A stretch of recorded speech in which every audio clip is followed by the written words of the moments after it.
so mad. I got both the gyms though, so that was good. So at least we'll get both recordings this week.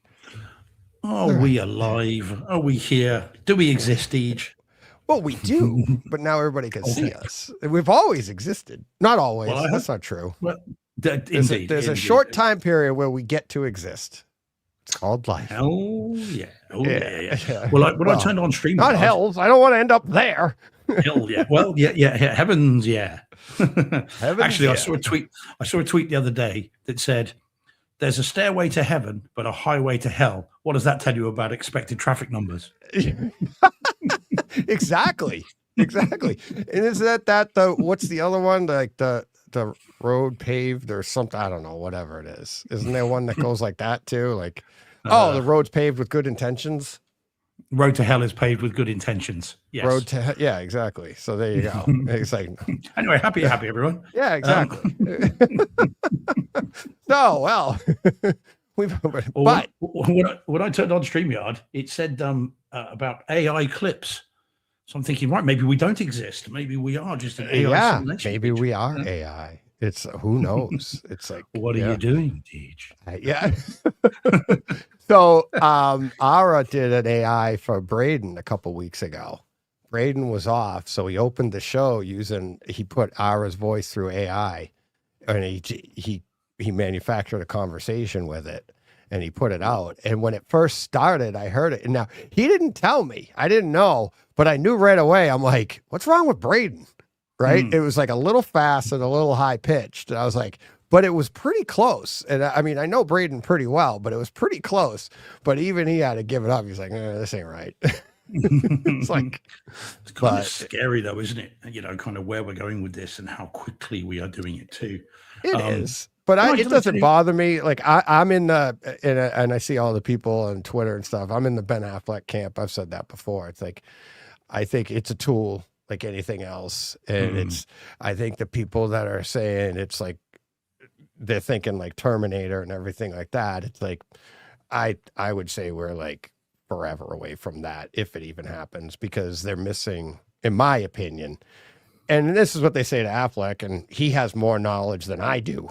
And I mean, he's listening to him talk. You're like, holy crap, is that man smart? You might not agree with him, but listen to the facts that he brings up and just how he is not the person that is like, when you see him in the movies, like even like Armageddon, which we should be getting in 4K fairly soon, right? You see that. Yeah. Well, it is announced. I've seen that.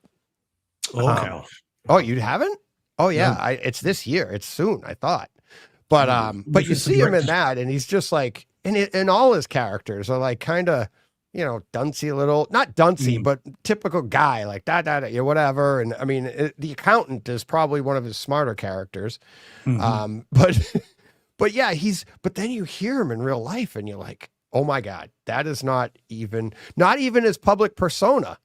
His public persona is like, different wives, tattoo on his back. But then you listen to him talk and he's just so he's articulate, well-spoken. isn't he? Yeah, very articulate. Yeah, so he's smart. An erudite man. Yeah, he is. Although, I mean, I the other day I was at court up in the advocates room, which is kind of like a bit like a break room, really. And I was there with a lawyer who's 20 years older. He's an older guy, and and I was showing him about the AI stuff on the iPhone, because we were talking about evidence and manipulating evidence and how easy it is to do. And I showed him on the phone, my iPhone, no extra apps or anything on it. And I was showing him how you can change photos, with just literally just the built-in software. Oh yeah. I showed him a picture of like 5 people. And I said, right, those 5 people are there, aren't they? And he's like, well, yeah, I can see them. So right, watch this. Through the outline, off it went. Now where's that 5th person going? He's like, oh my God. Yeah. And was just absolutely shaken to his core. And then I'm like, right, now look how I can take myself out of this picture and put myself into that picture. Now I'm there, not here. And that would be evidential. And he's like, yeah, he was shocked. Right. But now here's where AI, where I'll give you an example of, that's all well and good, right? So you take the person out, and I did this recently for Larissa, and she had to have a picture, and she wanted her with her grandfather. Right. And there were other people in the picture, but she was on the end and everything. So you use AI to remove the other people and do all of this. And it's like, but how do you get now? Okay, now AI puts them two together, but she's leaning the wrong way. He's standing a different way. How do you do that? And then it's the artist that has to say, now I need it this way and I want her on this side, and you move it around. But AI is a tool. But if if somebody, like, I'm not saying I'm the smartest guy in the world, but if somebody without my knowledge of composition and everything was just be like, isn't that great? And you would be. And I showed it to her the first one. I go, isn't that great? She goes, perfect. Nope, give it back. And then I go into Photoshop, I move it around, blah, blah, blah. And she goes, oh my God. And like almost, she didn't even know what the difference was, but it's like, you were leaning the wrong way. It didn't look right. Anybody with an eye would know that AI did that. But you see, and that gets literally to the point that Affleck was saying, is that it looks great to people that don't know, that aren't the experts. And I'm not saying I'm an expert by any stretch, but I'm just saying, like, that's why AI is so impressive to people, is we're not experts in most things in life. So AI is awesome for us. But the thing you are an expert in, you'll go look at AI and go, that ain't right. Right. Yeah. And that's all that Ben's saying. It's like, now I'm on a first name basis with him, you know, Mr. Affleck. Yeah, Mr. B. Mr. Mr. Duncan. Yeah. but certainly the concern that we have then as lawyers, I mean, obviously, you know, let's not get too heavy, but the concerns we then have as lawyers is the presentation of evidence that can be manipulated and then may well be very difficult to then see that. I mean, obviously with photos, you've got metadata. Yeah, but I talked to my boss the other day. You know, he's a guy, he's pushing 80, and I had to, and he's dealing. That's a heavy number to push. Well, indeed. Oh yeah, it's easier than pulling it, but it's tough. Yeah, with his hip, he shouldn't be pushing anything, right? But it's hey Tony, if you're listening, he might be. He's dealing with a case amongst many, but there is a case where photographic evidence has been produced by a witness who is saying, this is proof that I did X, Y, Z. And I had to say to him, Tony, get the metadata. Don't just accept that. You need to see that, because if it's been manipulated, that should reveal it. But that's the worry. And again, you know, we can relate it to home theater, because, you know, 9 out of 10, 9.9 people out of 10 don't know the difference between 1080 and 4K and don't care. Yeah. Whereas we do. But when it comes to the law, 9.9 times out of, you know, jurors, magistrates, you know, district judges won't know either. And so they'll look at that and think, yep, that photo is proof that is what happened, when it could easily have been created on a phone like that in 2 seconds. That's the concern that I think is more realistic than it'll take over mankind and we'll be fighting the machines. Yeah. It's more insidious than that. And that's just some, you know, again, you say, not brightest person in the world. I'm not. You know, and I've just a couple of taps on an iPhone and there it goes. That's the concern that I think AI presents, more than taking over humanity, because that can be done now with just a couple of taps of a button, and we're dealing with people's lives. And it, you know, that's more of a concern. I think that's more insidious. Yeah. Than you know, the eventual enslavement of man. Well, it's another, people can use it. Tool can be used for good or evil or whatever, right? So say you're a prosecutor or you're law enforcement, and we've all seen the movies, and they know somebody's guilty, but they just don't have the proof for it, right? But they know it, but they just can't prove it. But they could manufacture it, and now again, that's a tool that could be used for as bad, right? Like you can manufacture it to do it the other way when they think they're doing good. The road to hell is paved with good intentions, Steve. It's like, man, we nailed it, just like in rehearsal. We brought it right back around. I mean, people think we do this off the top of our heads. This is well scripted. We got to thank our writers. Thanks, Steve. Billy, great job. Now Victoria and that, like, what the hell is he calling us? What? He's got a staff? Yeah. Just don't pay him very well. I was going with the other term.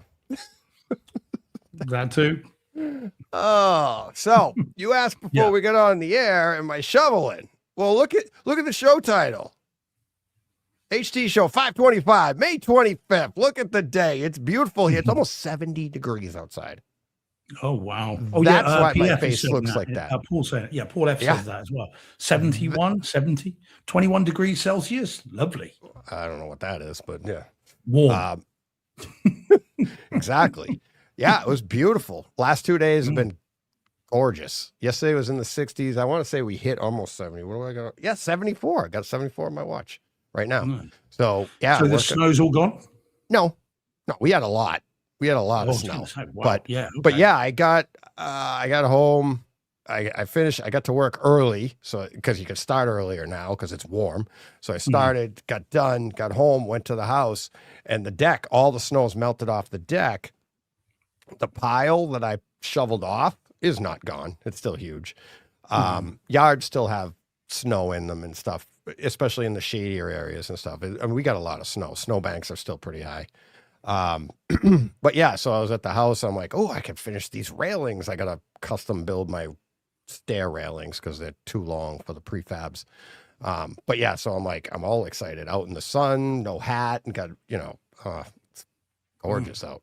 Actually worked up a little bit of a sweat, Steve. I sat down a little late because I come home a little stinky, out in the sun. Was that your high school nickname? Yeah. But you do look little stinky. Just saying. I'm just saying. I think I saw that in your yearbook. Yeah. Oh God. But yeah, but your red of your cheeks. Yeah. Is kind of red. But it's not on your forehead. And so the only time I've seen that before is snow. This is what when I sat down as a snow tan.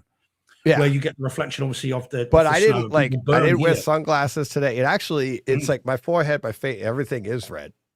See? Oh yeah, but your cheeks are like a chipmunk. Well, it's also the lighting in here and stuff and the way. But like you take that but I didn't wear my glasses when I was working today. I had no glass. I was like, for that reason, because sometimes I'll wear my sunglasses when it's really sunny, and then you will get that raccoon eyes. But no, I didn't wear anything today.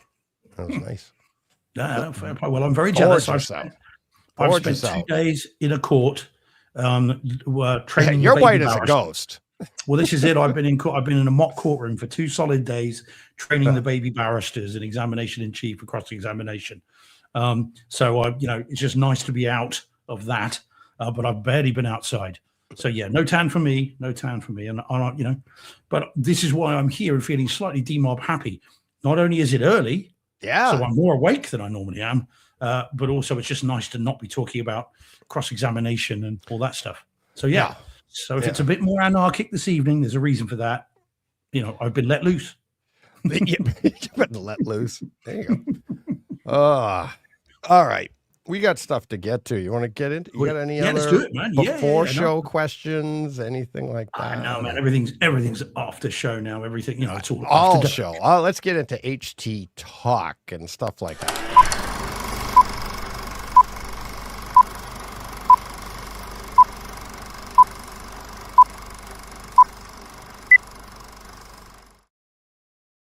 We are Brightside Home Theater.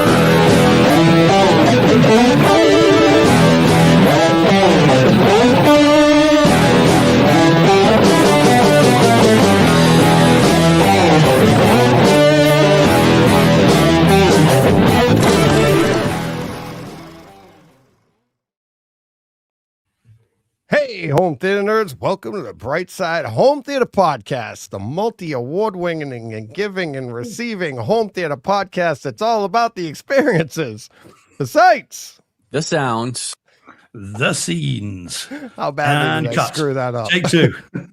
What did I do? From the top. I was, you know how many you guys are all fired. I was multitasking away over here. I'm like, I've got the one app open on my phone so I can read the thing I wanted to talk about. I'm trying to pull up a picture, but to pull up a picture, I got to share screen. All the while, the time's running out, and I've got to start talking, and I got to make sure the the audio, the sounds is on the right page. So, all of that stuff, and I'm like, hey, home theater nerds. I don't know. Hey, welcome to the bright side. Like, I didn't know if I was going to say chat or home theater. Oh my god!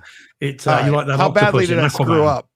What was it? Winningness. Yeah. Oh, okay. Like that, wasn't it? All right, so I got the right order, but I just stuttered it. Yeah. Oh, yeah. Yeah. So multi-award winning. We put out the request. Our listeners answered. Rate, review, subscribe. We haven't gotten a review in a long time, and I've been checking ever since. And this morning we got a new review, and this will be funnier for the audio only people. Here it is. Great podcast, 5 stars. I'm going to give this show 5 stars, but it's really gone downhill since that John guy left the show. Laughing face from none other than account Jay Saccone. Like, okay. Apparently we weren't loud enough when we asked more. John heard us. So if John heard us, it did go out. We did ask. Yep, he responded. Good old Tim. Oh God, that was so funny. Yeah. Oh man, we've had quite a bit of contact from him this week, haven't we? This weekend. Yeah, John. Yeah, we were talking. Talking home theater and life. But yep. Doing well. Doing okay. It's good to know. Yeah. Jay Saccone, never heard of them. Exactly. New listener there. yeah. Just popped in. Yep. Yeah. Actually, we got one. We'll talk about it, I guess, when we get to it. I don't know if he ever commented back on it. The one that we were telling him, leave your brain at the door. Which one was that? Remind me. The one, leave your brain at the door? You got to ask? Oh, yeah, that one. Oh, yeah. No, I don't think he did. I don't think he replied back on that. Couldn't find his brain afterwards. Yeah, well, yeah, exactly. God, dear. Yeah, we'll get to that one. That one's had some interesting comments on Twitter today. Okay. Yeah. Well, let me say hi to everyone in the chat, and then we'll do this little question I've got for you. All right, so let's. My mouse has gone to sleep. Hello, right there it is. Right, wakey.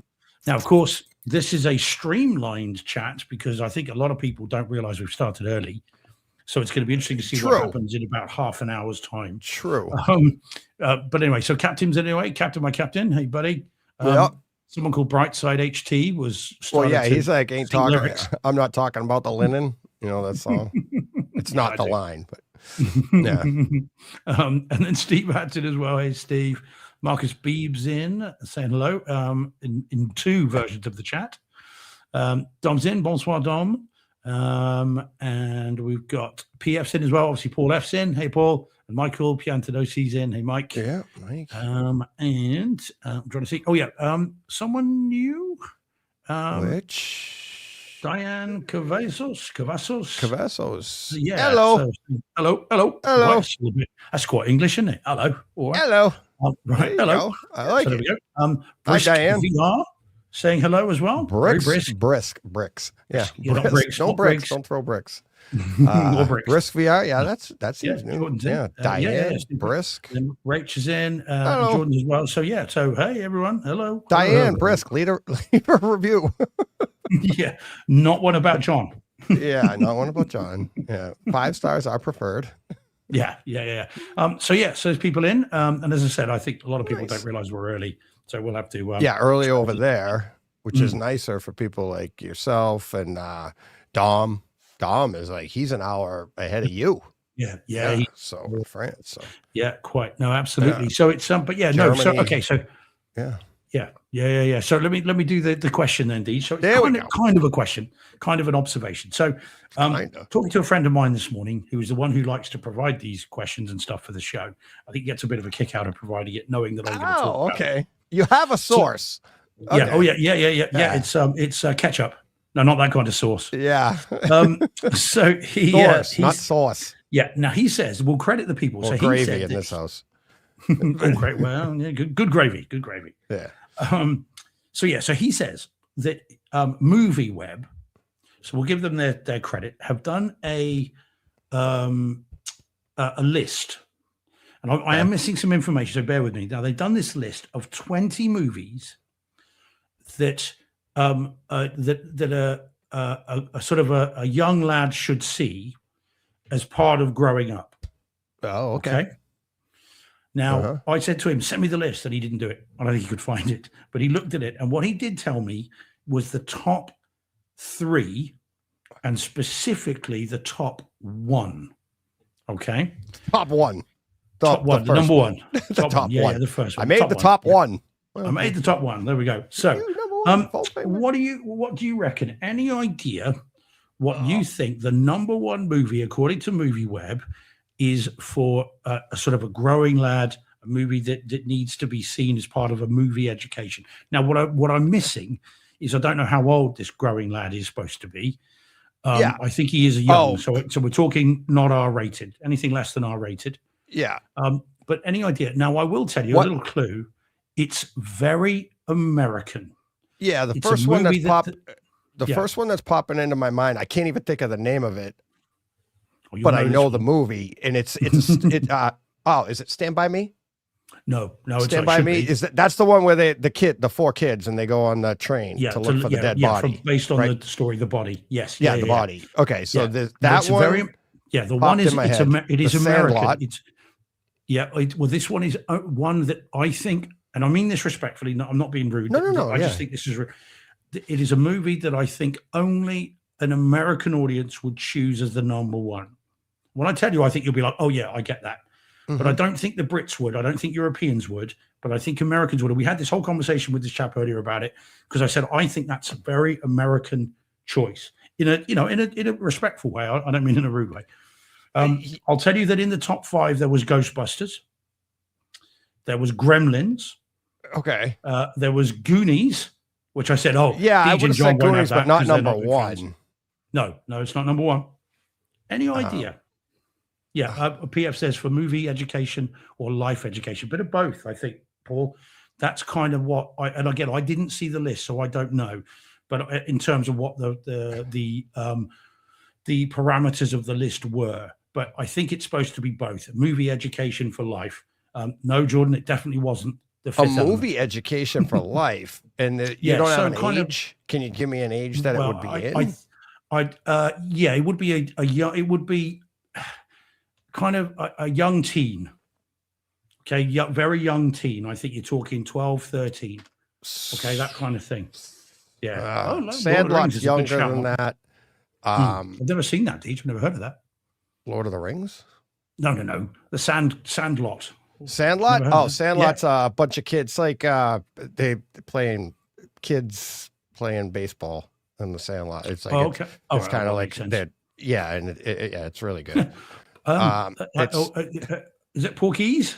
It's Porky's, not Porkers. That was an education, that film. I would say coming of age, like teens. I'd say like because you might have thought. What's the military one with the kids? Dead Poets Society. How can you not know that by now? Which one? Iron Eagle. Iron Eagle. Yeah, exactly. Iron Eagle. I'd say Dead Poets Society. I'd say but this one's younger than that. When I tell you, I think you'll be like, oh, okay, right. But E.T., no, good shout, PF, E.T. Jordan's got Cannonball Run. Oh, great, Cannonball. I only watched that not that long ago. Again. Any idea? You're going to kick yourself when I say it to you, I think. Not 16 Candles. No, it's not. Nothing John Hughes. No, because, of course, those I think are very of their time. I mean, The Breakfast Club only came out here yesterday. Breakfast Club is another one. But I haven't seen that. I haven't got the criteria. Yeah, you got to tell me, because I'm like, I could go on. It's like, there's so many. Okay, ready? Yeah. Monster Squad. No. Why? No, not having that. That's number 1. How? I don't know. Monster Squad. What's that? What? What's Monster Squad? Have you not seen it? No, I don't think so. Is it animated? Oh man, that was Monster House, wasn't it? That one? No, Monsters. I think. Yeah, there was the Monster Squad, 1987. Monster. Yeah. Yeah, I'm looking at it right now. Oh. Yeah. All right. Yeah, I probably saw that. I know I saw that. I'd have to watch it, and I'd say, Hey, Fred. yeah, and that is not. Hey, Fred. Yeah, Yeah, no, it's not even memorable. Oh, you see, I'm interested. See, that's interesting. Yeah, because like I said, I said to my friend James, I said to him that would be an American choice because it's Halloween and it's all, you know what I mean? Yeah. It kind of feeds into the holidays, which is a bigger thing in the US than in the UK. But they were like, yeah, Monster Squad should be number one. I mean, I personally, of course, would not put that above Goonies and Ghostbusters. I mean, I'm looking at it on IMDb. It gets a 6.9 rating, but I'm like, let me see. I mean, I might have said, things like Flight of the Navigator before I got to that. Back to the Future, I would have said. Indiana Jones, Raiders of the Lost Ark. Stand By Me gets an 8.1 rating. It's iconic. It's like it's a coming of age for the kids. It's like Monster Squad. It's a rip off of I'm just reading a thing. It's like it's a rip off of Ghostbusters. It's literally in the tagline. It's like, who you gonna call for ghosts? Who you gonna call for monsters? Kids. I don't know. Yeah. So Joshua Tibbs in the chat says, whoever heard of that? Yeah. Okay. Well, I'm interesting. Yeah. I mean, again, I didn't do the list. No one complained to me. This is Movie Web. However, and again, I didn't, and no Brit would choose that. No European would choose it. But I can. I got news for you. I don't think any American would either. No. Well, quite okay. Well, that's interesting in and of itself, then, isn't it? Yeah. That it would be a number one that no one would choose. Well, and that's how they get their notoriety. Right here we are, just we're talking about waxing on about it and be like, "Oh, look at where did you see that? I'm gonna write them something." They're sitting there going, "Ha ha, I got clicks." It's like number one movie of the year. It's like Ishtar. What? Red Sonja. No. Yeah. But yeah, so the Monster Squad is apparently number one. But yeah, look, I'm with you. I think Stand By Me is a slightly older kids movie. I think that's a 15, 16 movie because it's actually not. No. But in terms of But in terms of the message behind the movie. Oh yeah, for the kids. I mean, obviously they're all 12. They're supposed to be 12, hence the bit at the end. But I think that movie hits more slightly older, and I say that as someone who saw it at about that age. Yeah. But I think it's a movie for that to get more out of it in terms of that lost innocence, lost youth. I never had friends in later life like I did when I was 12. Jesus, does anyone? That's kind of how that. It's such a good ending to that. But so yeah, I think Stand By Me. I think Dead Poets Society, even Breakfast Club. Those are slightly older. All of those 16. I mean, Ferris Bueller's Day Off. I would put it in there as well. I mean, absolutely awesome. Another John Hughes movie. I was thinking more of along the lines of like what you'd want to show kid it. Don't talk to strangers or clowns. Yeah, definitely. Yeah, hey, Georgie. But that's where I was thinking like. What you said, like a movie that would be iconic, something you would want to show kids on. This is what it's like, and that's why I think like a movie like Stand By Me, kids see that nowadays and go, "What? They just get to go out and walk down the tracks?" Like you don't do that now. You're like, take your phone, make sure you have a GPS unit on yourself, and I want you.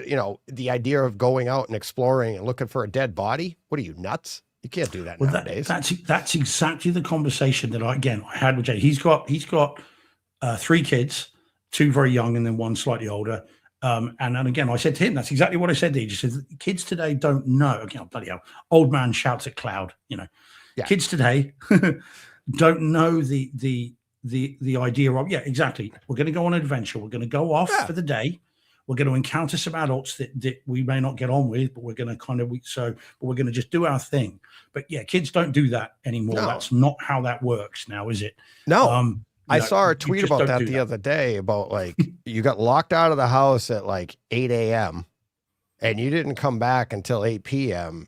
And you at 8 a.m. you're like, what am I supposed to do? And your mom said, go read a book under a tree.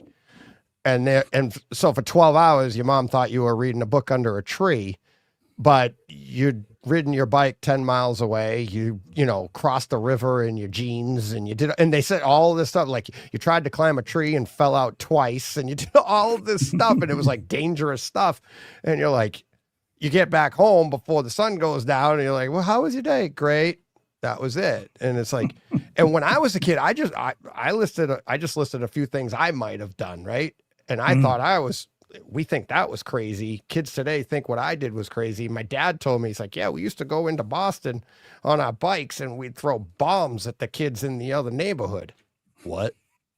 Like bomb, like firecracker bomb. They'd make bombs, go in and have bomb fights. I was like, we had dirt bomb fights, but that was a piece of dirt that didn't break up and you'd throw it at somebody. I mean, I can remember like this is one of the reasons it sort of speaks to me. The rock fights. I can remember throwing rocks at kids. Like, all having fun, and it's kind of, this is a joke. Just careful. Try not to get hit, but if you did, it's fine. Carry on. We did all that. Hell, my brother and I used to have firework fights. We'd fire rockets at each other in Spain. It was all kinds of fun. Yep. But man. That was the idea. And it's like, I mean, one of my buddies, we used to go into the woods, and if you found beer, then you're young enough, before you would drink it, you broke it. So the older kids in the neighborhood would hide their beer in the woods. We'd find it. If we found it, we'd take it and smash it again, because he'd shake it up and throw it and it'd explode. And my buddy Brian, we found a case of Heineken, green bottle. He shakes it up, takes it, throws it against a rock, but he threw it at a rock that was like right at his foot, like leaned down and went. The thing exploded into his face. Oh, man. And I'll never forget, we're in the woods. He looks up and he's got green glass sticking out of his face, blood running down, green glass. And he's like, don't tell my mother. Okay. Like, she won't notice. Don't worry about it. You'll be fine. You'll be all right. Just a quick, that reminds me of something. We were working, I worked while I was doing my, some of my studies at a department store, a DIY store here called B&Q. And it's a national chain. And one lunchtime, I would have been about 18, I suppose. One lunchtime on a Sunday, I was working with a friend of mine. And we were tasked with, all the old stock that's not being used anymore. We were tasked with taking it out the back and smashing it so it couldn't be stolen, right? There's no point, it had to be destroyed, couldn't be taken or anything like that. And then amongst this huge pallet full of stuff was a big can of fill and fix foam. You guys, you got that there, I'm sure. Yeah. And we had baseball bats, and we had hammers and everything. And this kid, I said his name was Lee. And I said to Lee, and I was going on my lunch break. He wasn't due to do that yet.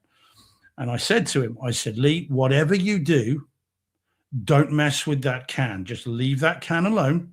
Smash up everything else. Don't touch that can. And amongst the other things we had was an axe. Right. So anyway, I go off to lunch, up to the break room, and I'm there having my lunch. And I swear to you, 15 minutes later, in he comes, looking like the abominable snowman. And he tried to cut the can in half. And the whole thing just got covered him from head to toe. Yep. And of course, that stuff is designed to stay there. Oh, yeah. And so it was, sticky. He couldn't get it off. It wouldn't come off any of his clothes or anything. But the way he just walked in, it's like, I know what you did. You didn't listen to me, did you? Yeah. Covered. Oh, my God. Yeah. It's anyway. dumb things we did. Dumb. The impetuousness of youth. Yeah. And I mean, it's funny. Where did I see it? And this is where I'll stick up for this generation, for the latest generation, right? So it's like Joshua saying in the chat, advanced technology is ruining the youth. See, I wouldn't say that. I would say it's prepping the youth. The future isn't what we had, right? And it's like, it's like, it's not going to be the same. Now, if all of a sudden something happens and the world goes back 100 years, yeah, those people, the advanced technology kids are going to be screwed. But that's where it's like our generation, Steve, is in that sweet spot. And people have said this for years now, decades, that we're in the sweet spot of we know before technology, and now we know no technology. And so we know how to go get lost in the woods, and we know how to use technology if we need to, right? Whereas kids now, like, they don't know that stuff, but they don't need to know that stuff. 20 years, 30 years from now, we're the ones that are going to be lost because technology will have taken over. And these kids today, because they weren't outside learning to explore, will be able to manage the world a lot better than the kid that's just outside going, I'm looking at trees. Unless you're going to be an arborist or whatever. If that's a word. Tree surgeon. tree surgeon. Yeah. But the headline that I had for you that I thought was funny is right up the alley for this. I saw this tweet today, and it says, developing. I won't out the person that put it. Yeah, well, they got like over 100,000 followers. I have it on my phone. You can't see it. But it says, developing. Television viewers are discussing how original versions of TV shows get shortened when they are sent to streaming. Many viewers are noting that history is being edited and replaced right in front of us. And if you click on the tweet, it's like it has a picture, and it's got a picture or a video, and it's got the upper and lower of the is it the Cosby Show, I think? And it shows like no, Fresh Prince. That's a very different thing these days. Yeah. No, it had at first it was the girl, but it was his sister. But anyways, so it has the scene, and it shows the identical scene and what they clipped out, because if you watch them together, you'll see what's missing. And it's like, I was watching all of the responses to it, and everybody's like, this is what's ridiculous, and they're trying to redo the past, and they're trying to, scrub our history, and they're doing this, and this, and this. And the first thing under it was the first person said, Grok, is this true? And then, which is what everybody does. And Grok gave the answer right away. This isn't new. This is what happens. It's always if you didn't see the show live, you're never going to get to see that episode, because once it goes to syndicate, they crop it to put more commercials in. Yeah. Mm-hmm. And it's been that way. They've always done that. Yeah. Decades. It goes back way before streaming was invented. This is what it was. So, and a good example is Big Bang Theory. If you want to see the original episodes, watch them on HBO Max, because that's like, I'm seeing, well, it doesn't surprise me anymore because I watch them all the time. But when you first start watching it, you're like, oh my God, I don't remember that, because you watched it on TBS so many times, because you only get that one shot to really see it when it airs. Everything after that is cut for more commercials. And people are blaming it now on streaming, and that there's maliciousness afoot. Like they're trying to do this to it. No, it's always been this way. But that's the headline. But it's also kind of gone the other way, because if you think about it, Halloween is a classic example of it, where they actually extended the movie to fit commercials and have a commercial runtime.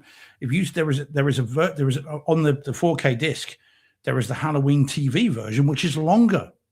Oh, really? Because it wasn't 2 hours. It didn't make it. Yeah, so they could put the time slot. Yeah. There's a number of them. There's a number of them like that. But Halloween's the one that always comes to mind. So they did that to fit more commercials around it. They actually extended the movie.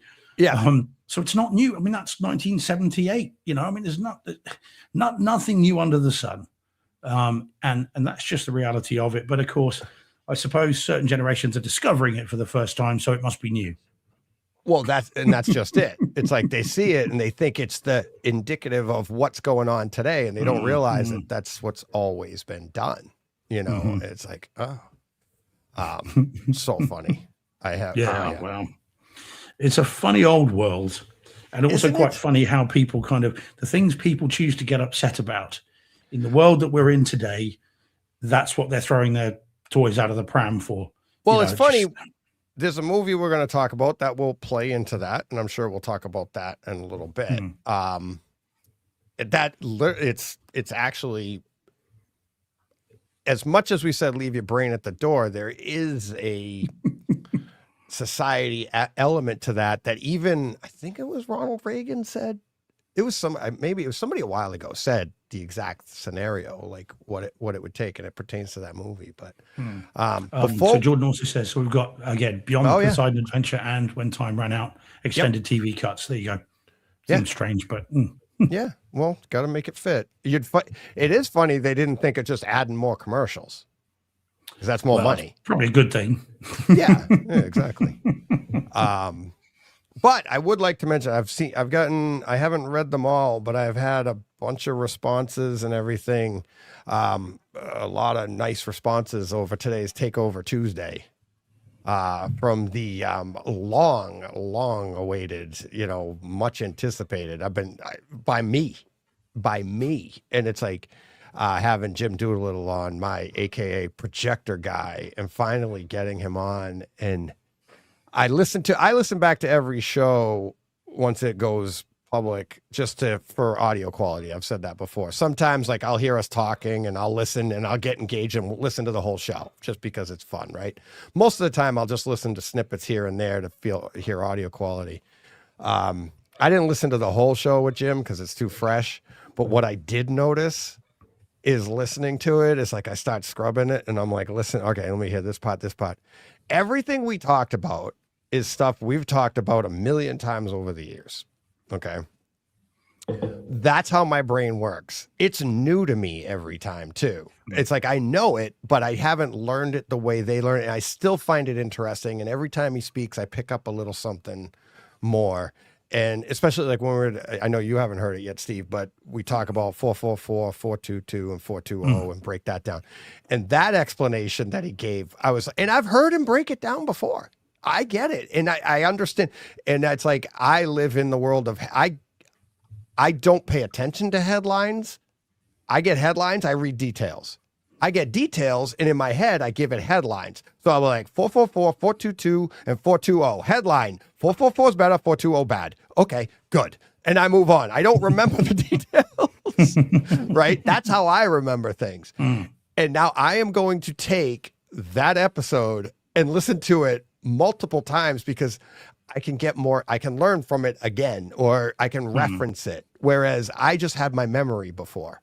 And he is such a wealth of knowledge, like talking to any of these guys that loves to get into the weeds, like Jim Peterson or John Thompson, which we mentioned in the show. Any of these people that Mikey Schramm sat with me at lunch with Jim Peterson, he can attest like, oh my God. It's like these people, they just let it go.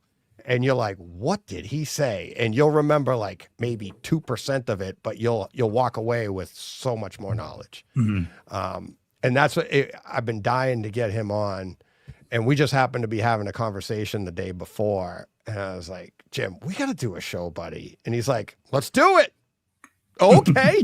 All right. He goes, you just tell me when. We hung up and like 20 minutes later, I go, what are you doing tomorrow?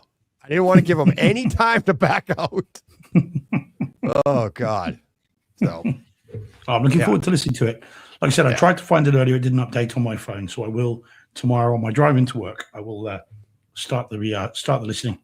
Yeah. Paul in chat saying, PF Production saying, great Takeover Tuesday, about an hour into it so far.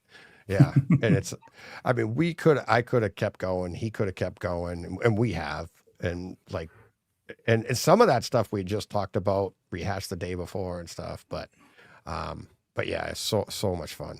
So much fun. So, right. All righty. Okay. We've got plenty to talk about. Yes, we do. Where did the pictures go? Where did they go? Why aren't they? There's still your one. There you go. Oh, okay. What do you want to open with? Because everything I have, you have. Shall I start with the season? The season I trailed last week. The ninja one. Should we just quickly do that? Well, there we go. Let's start with the entrance. And that's perfect. Perfect. Where to start? Start at the entrance. There you go. Oh, yeah. So, at the entrance with Enter the Ninja. And this, ladies and gents, is where we begin our Brightside Ninja season. Ninja journey. Ninja journey. Ninja. Okay, yes. You won't even see it coming until it's all over and it's too late. Until you've been beaten up by your school friend for wearing a white ninja outfit. Yep. Couldn't get your katana out. Yeah. Oh, yeah. Well, that might have been why you got beaten up in the first place. Yep. Anyway, this is. It was a yardstick painted. Yeah, not too lethal then. Okay, so this then is Enter the Ninja. So this is one Gives of a mean spanking though. Back to the yearbook. Right, so this then is Enter the Ninja. So this is one of three. This was a box set that I imported from the US. Kino Lorber, 4K, UHD, DTS HD 5.1. So this week, Enter the Ninja. Next week, Revenge of the Ninja. Week after, Ninja 3, Domination. And then we've got some American Ninja after that. then Pray for Death, then Ninja Assassin. So now, the reason I mean, I love these movies. Sounds like a bad show. Oh no, it's a great movie. Have you not No, seen I Pray for know. It Death? just sounds funny. This is gonna be so bad. You're gonna be praying for death. Well, the Shokasugi's enemies in that certainly do pray for death. We'll come to that, but tune in a few weeks for that. So now the funny thing is, so back in the 80s, as I said last week, when I were a lad, back in the 80s, all you had to do to get me to want to instantly see a movie is have the word ninja in the title. And anyone of a certain age in the 80s, I mean, if you were a young teen or a 10 between 10 and say 16, someone said ninja, you're like, right, that's it. Show me it. I need to see it. Injected into my eyeballs straight away. And so that has stuck with me, and I've still got that little boy is still in my head somewhere, and any excuse for him to come out. And once I saw that this set was coming out, I was like, I've got to have it. I've just got to have it. So this is the first one. Now, as I discovered quite quickly after putting this on, I'd never seen this one. Oh, really? Yeah, and I would have sworn blind that I had seen it, but I hadn't. And so I watched the film, and there's an interesting story that goes with it. So I'm going to just quickly tell this, Deej, because the movie itself is definitely a movie.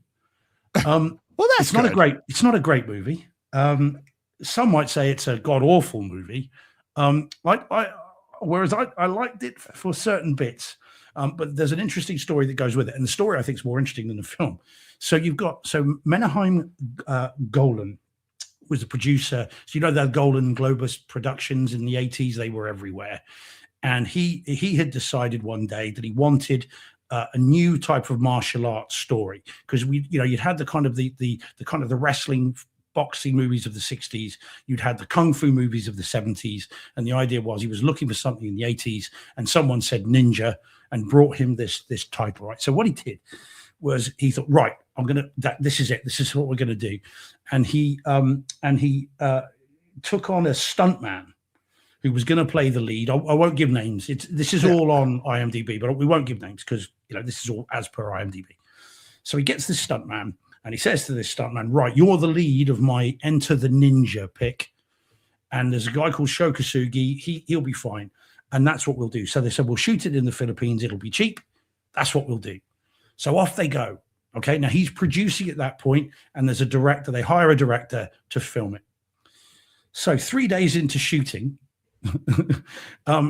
this Menahem Golan realizes that this stuntman can't act, and he can't act at all, and he's the lead.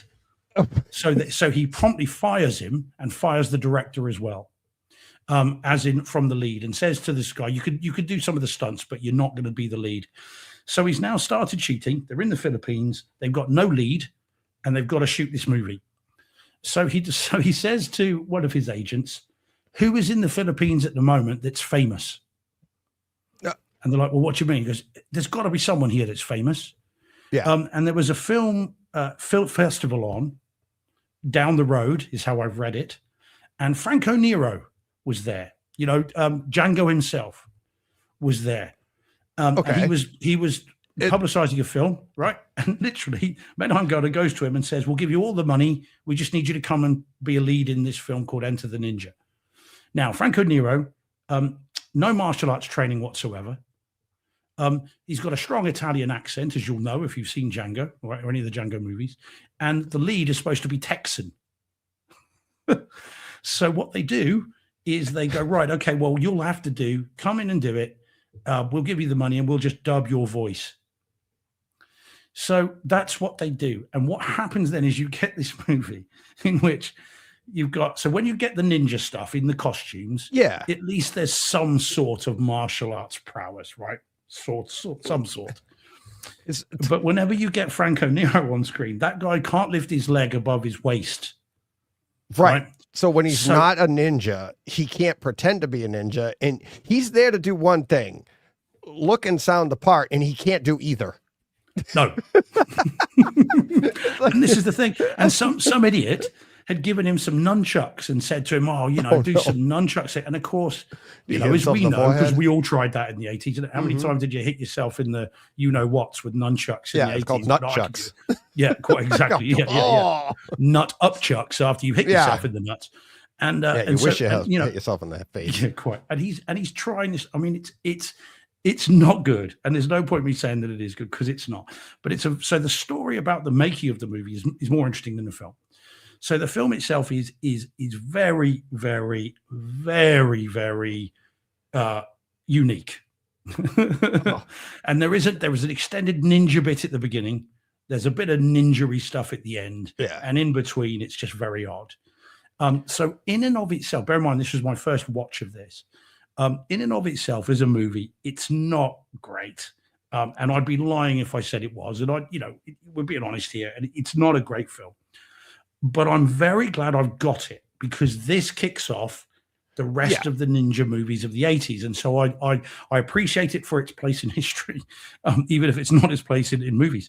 Now, I'm glad to report it does look, for a movie that was shot on for $50 in a packet of chips.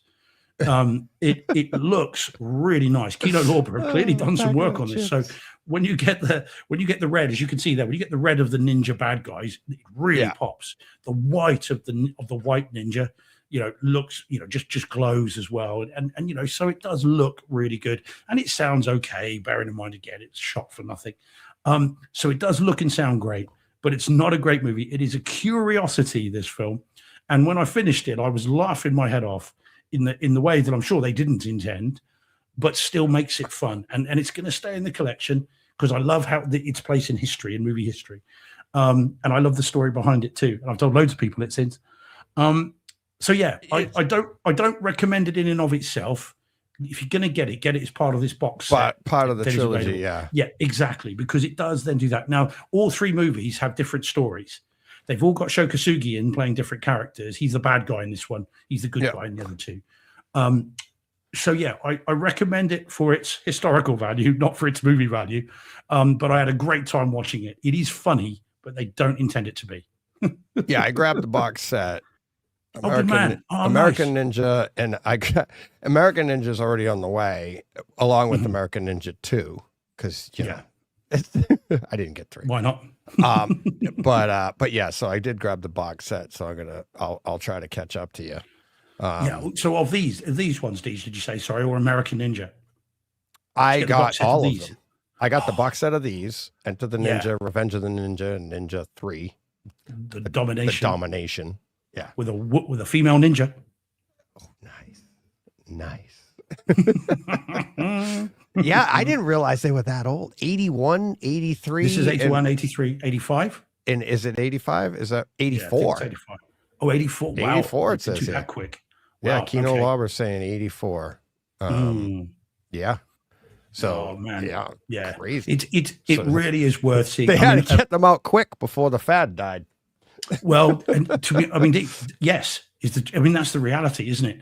But tune in next week where we'll then do Revenge of the Ninja, which I'm pleased to say I had seen before, and I knew that one, and that gets us on track nicely. So yeah, Deej, I can't wait to see what you make of this. This one, when you finish, you'll be texting after 5 minutes. Oh yeah, kind of like I did on another one. Yeah. What was American Ninja? What year was that one? Was that 85? 85. Yes, just looked it up. 85, 85 as well. Yeah. Crazy. Yeah, I'm looking forward to getting to that, but I'm looking forward to. Too. So I've already seen Revenge of the Ninja. We'll do that next week. I'll watch Domination this week. Ninja 3 Domination.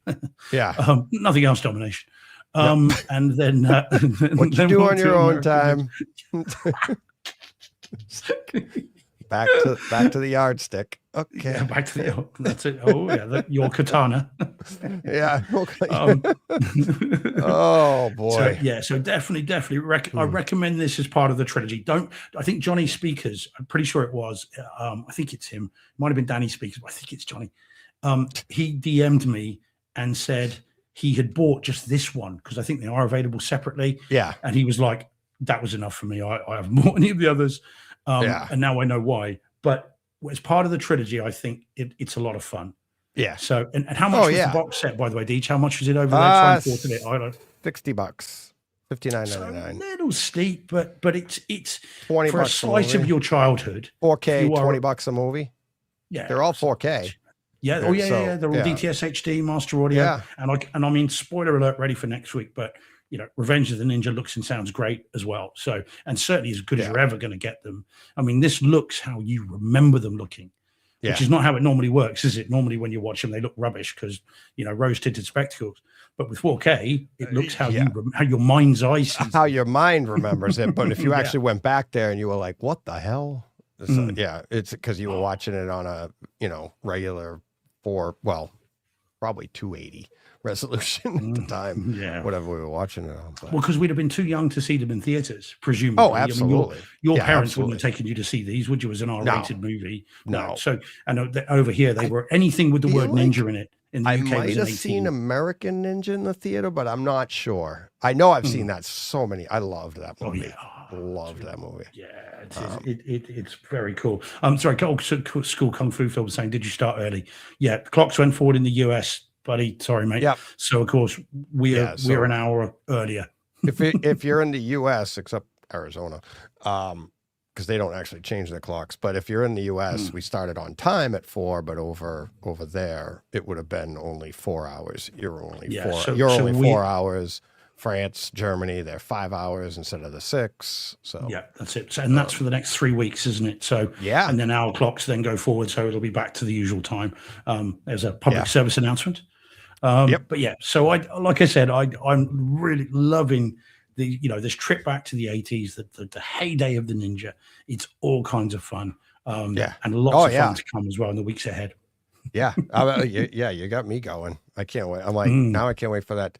The box set's actually going to be here tomorrow, which is pretty cool. Nice. It's funny. I don't know what's going on with American Ninja. That's taking a little bit long. I don't know what happened. Maybe it's been attacked by black ninjas. Oh, They're always the evil ones. yeah. That's one thing you discover, right? The black ninjas are always bad guys, right? Black as No. in, by the way, as in clothing, No. not Yeah, as in. Sorry, let me just make that There clear. we go. That's so we won't be back next week. Yes, cancelled. We've been canceled. But no, that's in GI Joe. The White Ninja's the bad guy. Yeah, Storm Shadow. Yeah, but that was Storm that was a Shadow's the deliberate bad guy, switcheroo. and Snake Eyes is the Yeah. good guy, which is kind of In the- cool. Yeah. how Whereas they these did ones, that. the kind of the black ninjas, that is the master ninja, and he's the really bad guy. Yeah. But yeah, it's so cool. I mean, I never love this stuff. understood. I always preferred the White Ninja just because it was different. I never understood why they would do that. And the only way I could do it, especially growing up in New England, is they did it for the snow. Because the ninja Okay. costume is for deception. It's for cloaking yourself. blending in. Yeah, in the Yeah, shadows. you it's can't the blend black. into Yeah. a shadow if you're dressed in all white. It's like, I'm so good, I don't even have to hide. Like, okay. Well, that's one Not of the to funny critique things. you, Steve, and your country, but kind of the reason you lost the revolution was walking around with that X on your chest as a bullseye. That and Marching walking through the towards woods. the enemy, and walking towards the enemy didn't Yeah. help too much. Hi, either. we're coming to get you. Dressed in red with a white cross on your chest. Not the sharpest tools, that lot. Yeah, No, that did it's really like- work. But yeah, there's a funny bit in the start of Enter the Ninja where there is an extended sequence in the sort of the jungle forest, whatever you want to call it, where one lot of ninjas is all in red, and then the other ninjas all in white, and you see them trying to hide in the undergrowth, and you're like, Yeah. not the most camouflagey colors, those guys. Nope. Nope. Yeah. So Yeah. they might be deadly, but they're just not very bright. Yeah. It's that's called natural selection. How that works out. It's like, okay, that one didn't last long. Spend all those years honing your skills to then just get shot because you stick out like a sore thumb. Yeah. Yeah. But all right. Right. But yeah, so there we go. So tune in next week for the next one. Yep. Yeah. I can't wait to get to it. All right. Let's see. Actually, I can delete that one. Which do we want to go with next? We have three you and I can work with together. Yep. Do you want to? Should we? The show title can be that one. Which one? Yeah. The streamer one. That going to be the show title? This one? Got to be, isn't it? Yeah, it's got to be, hasn't it? Oh It's yeah. got to be. Yeah. Because Okay. it's the most. Do you want to recent... do? Do you want to do Boston's Finest then? Yeah, go on. All right. Where's my version of that? It should be in here already. And you can and let's see if your accent gets stronger the longer we review it. Yeah, I don't think it'll get. I thought I dropped it in here. Where did it go? Where's my version of it? Just so I have it to go back and forth. Actually, yeah. Where is it? Please actually, hold. while I'm looking for the images, you want to do this one? Yeah. Okay. Yeah. We'll do this while I'm looking for that image. And, yeah, of course. Yeah. So, because we both did this, you did it a couple weeks ago. We're on 10. Okay, then. Yeah. So, all right. This then. Yeah. Do you want to do this, Steve? Do you want to introduce this one then? Sorry, looking for the images. Or? No, that's yeah. Oh, yeah. Okay. While I'm looking for the image, I can't really look for the image. Actually, I can drop it in from my phone. But yeah, go ahead. Okay. All right. So this, viewers, those listening are like, we don't have a clue.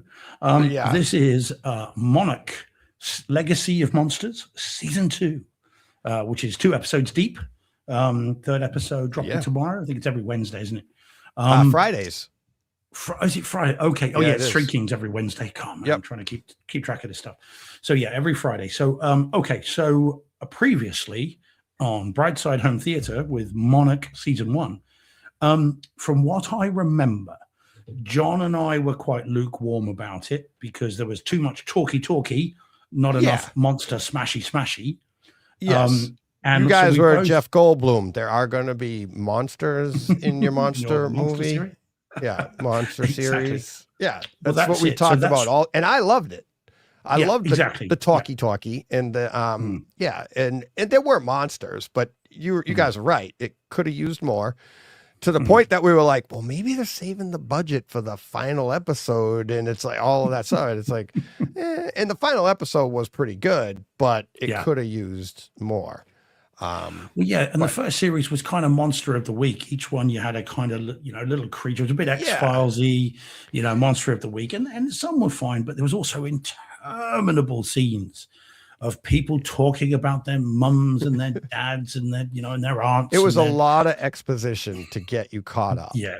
They gave you a lot of backstory, and that's the way the show is set up. It's like you have, I think they were depending on, and I did enjoy it, but I think you and John are more to the pop culture was more like, okay, that's a great gimmick having Kurt and Wyatt play father son, play the same character, different ages, and they were hoping that would carry over because and I know how much John hates that stuff too. John hates time shit. Like, why are we doing time jumps? Why are we going back? And that's the entire show, back and forth and back and forth. And because they're doing that, that lends to all the exposition, and you're like, can we get to because you just wanted to leave your brain at the door and watch big monster stuff, and you got a more cerebral kind of show, which I did enjoy. And I feel like this season, because of all the exposition, episodes 1 and 2 feel a lot more fun. We know what's going on, that we got monsters, and I know we're going to get into the home theater part of it, and I want to hear what you think of it, but I feel like this is going to go just like season 1, and you'll be like, and they spent all their money up front, and we got all the monsters, and we're going to get more exposition, and you're going to be disappointed again. And I'll be like, I'm loving it. Yeah. Oh man, I hope not. Well, so we finished the first series, and I remember saying on the show, I think I'm done. I don't need to see another series. If this is the end, then fine. I won't watch it again. It's all done. And so I did leave it a couple of weeks or so, I think, after it had dropped, because again, I was like, well, I'm not that bothered about it. But then I had some time, and I thought, well, if I'm going to see episode 1, I'll watch it in the cinema room rather than on the glasses, which I toyed with the idea of watching. But I thought, no, okay, let's give it a whirl in the cinema room. I hadn't read any reviews of it. I didn't know what it was supposed to be in terms of how it was going to develop.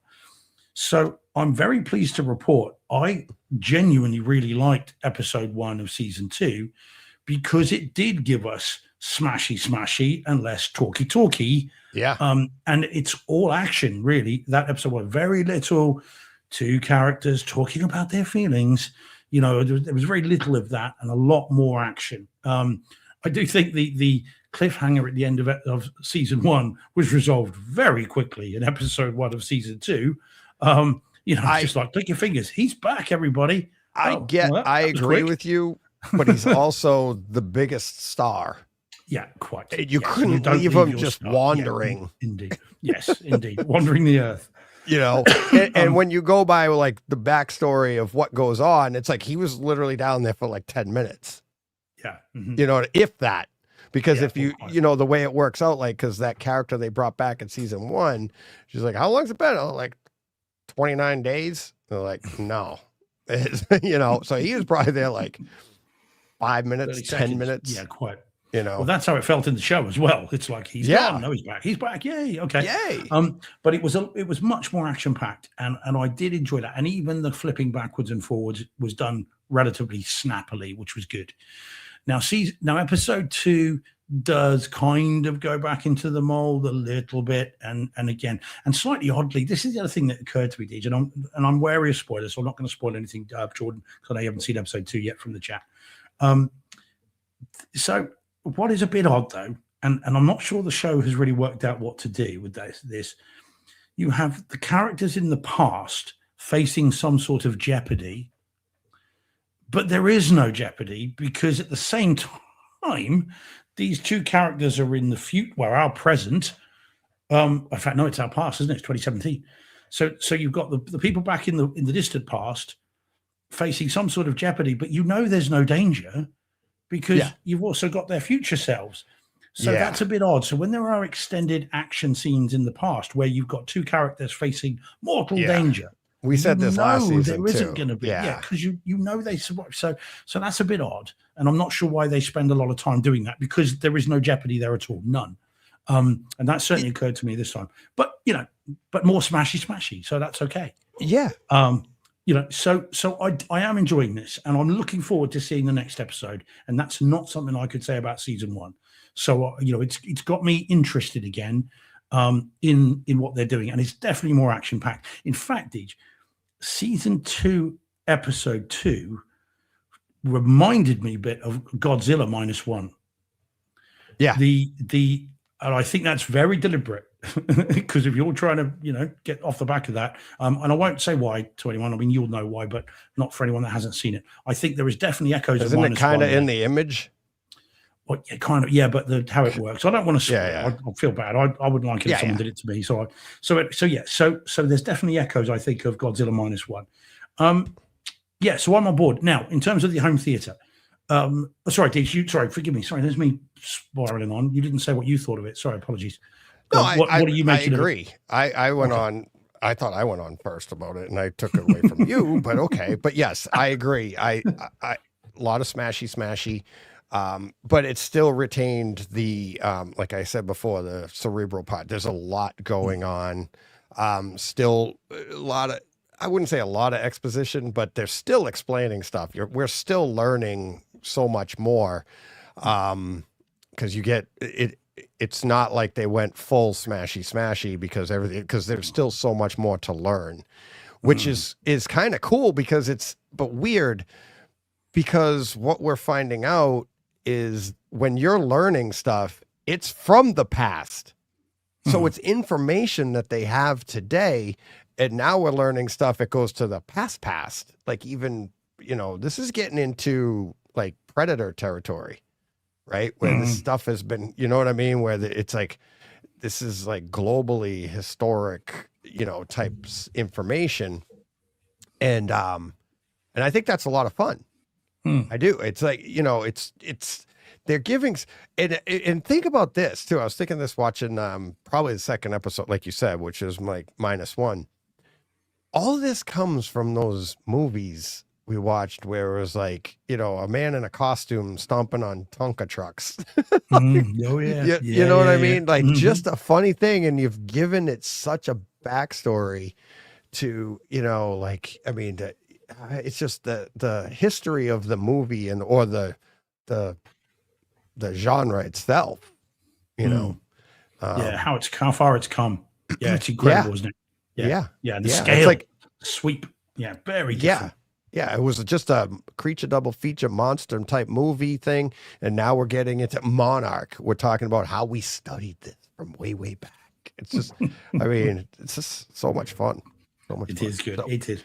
So, so home theater. home Then. theater. So, Yeah. yeah. So I would now again. I thought season 1 was good, but not great. I would struggle now to say to you about a single sequence that I can remember Yeah. that really pushed home theater. I couldn't name one with a gun to my head, or indeed Right. a monster at my back. Yeah. Whereas, whereas this straight away, and I think demonstrably so, is a very different, demonstrably so, is actually significantly better, several leaps above better, both video and audio. Video, I think it's really three-dimensional.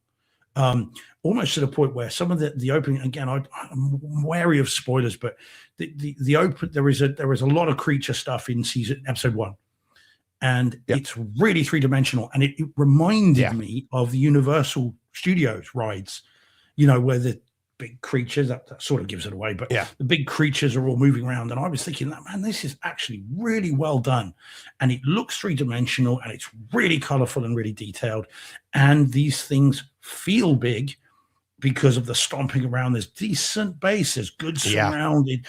I actually was like, wow, okay, I'm back on board. You've got me back interested, and I really liked it. And episode 2 doesn't quite go all the way to that. I think episode 1 is slightly better, but still really, really good. And I'm very, very, very impressed with it as compared to season 1.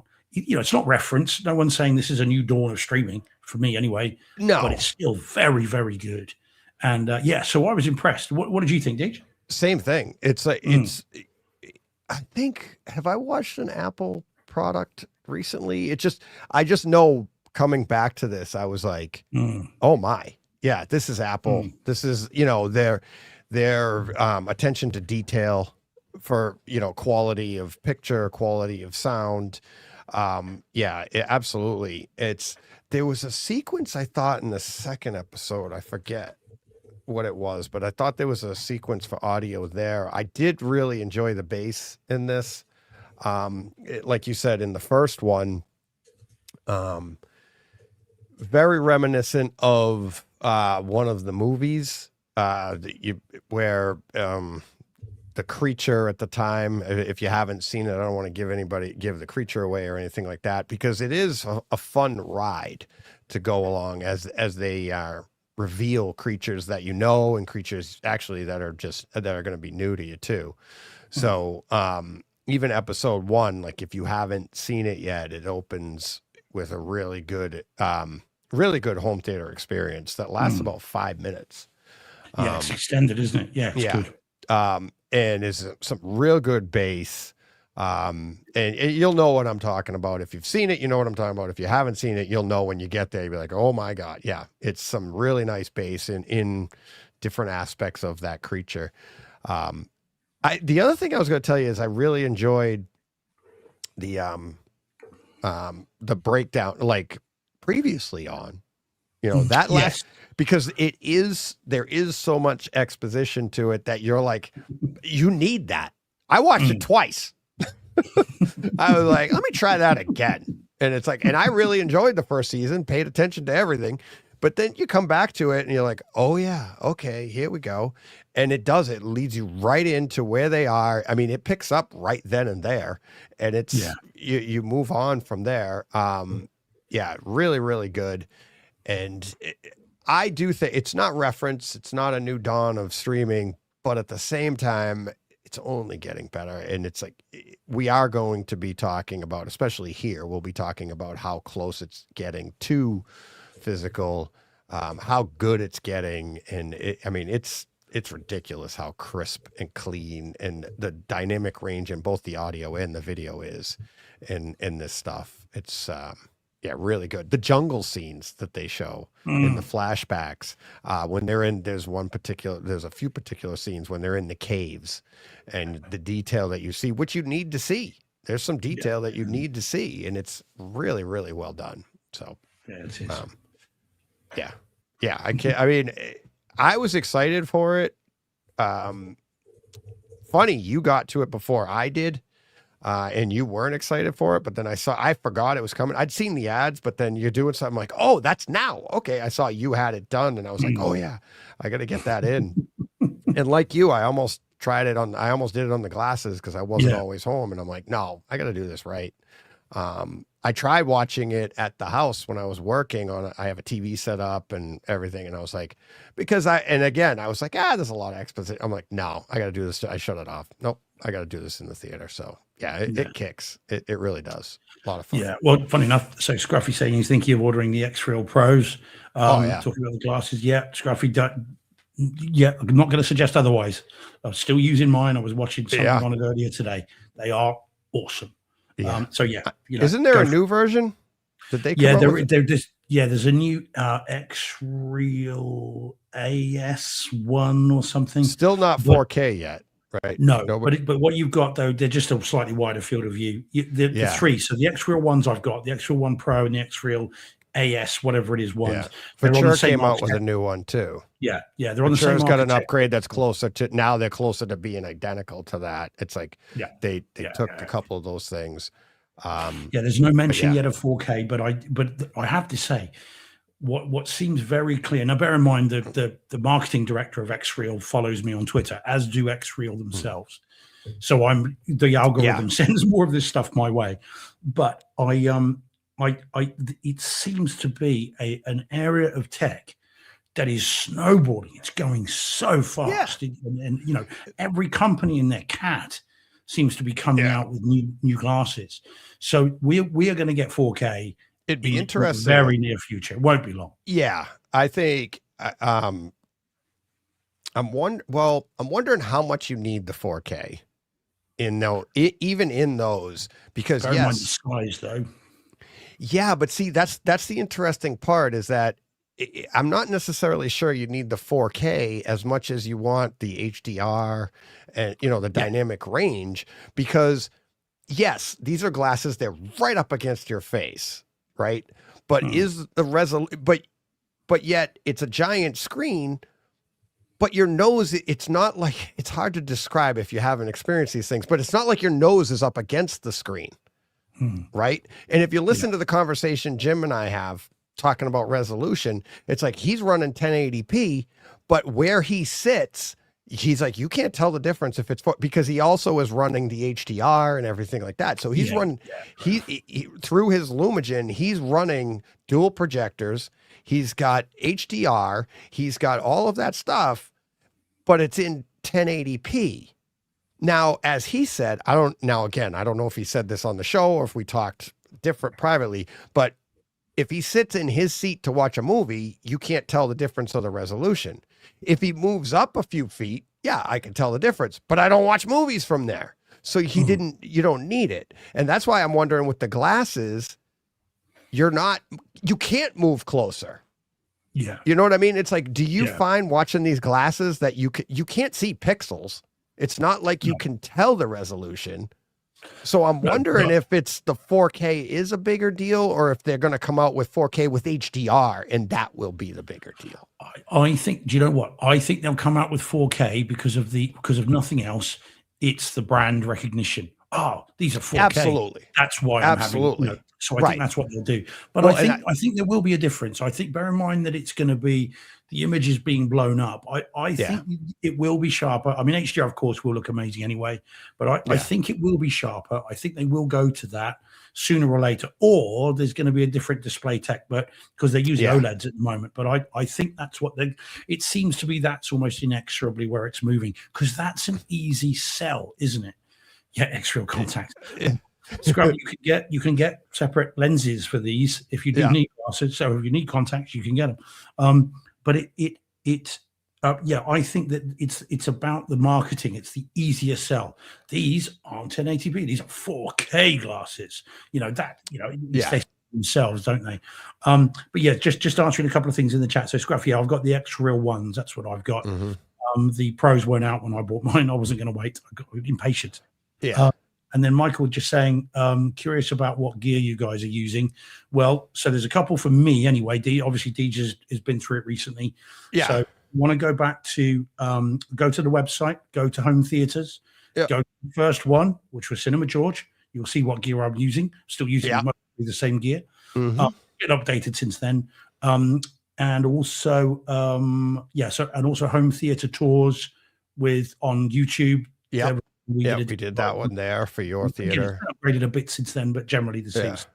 Mine, I can give a quick rundown here. It's like I used to have a dedicated theater in my other house. I'm building a new house for newer listeners, so I'm here in a smaller room. I took my gear from there. No projector here, but I've got a Bravia 5, 75-inch Bravia 5 that I sit about 7-8 feet away from, so I have a huge field of view.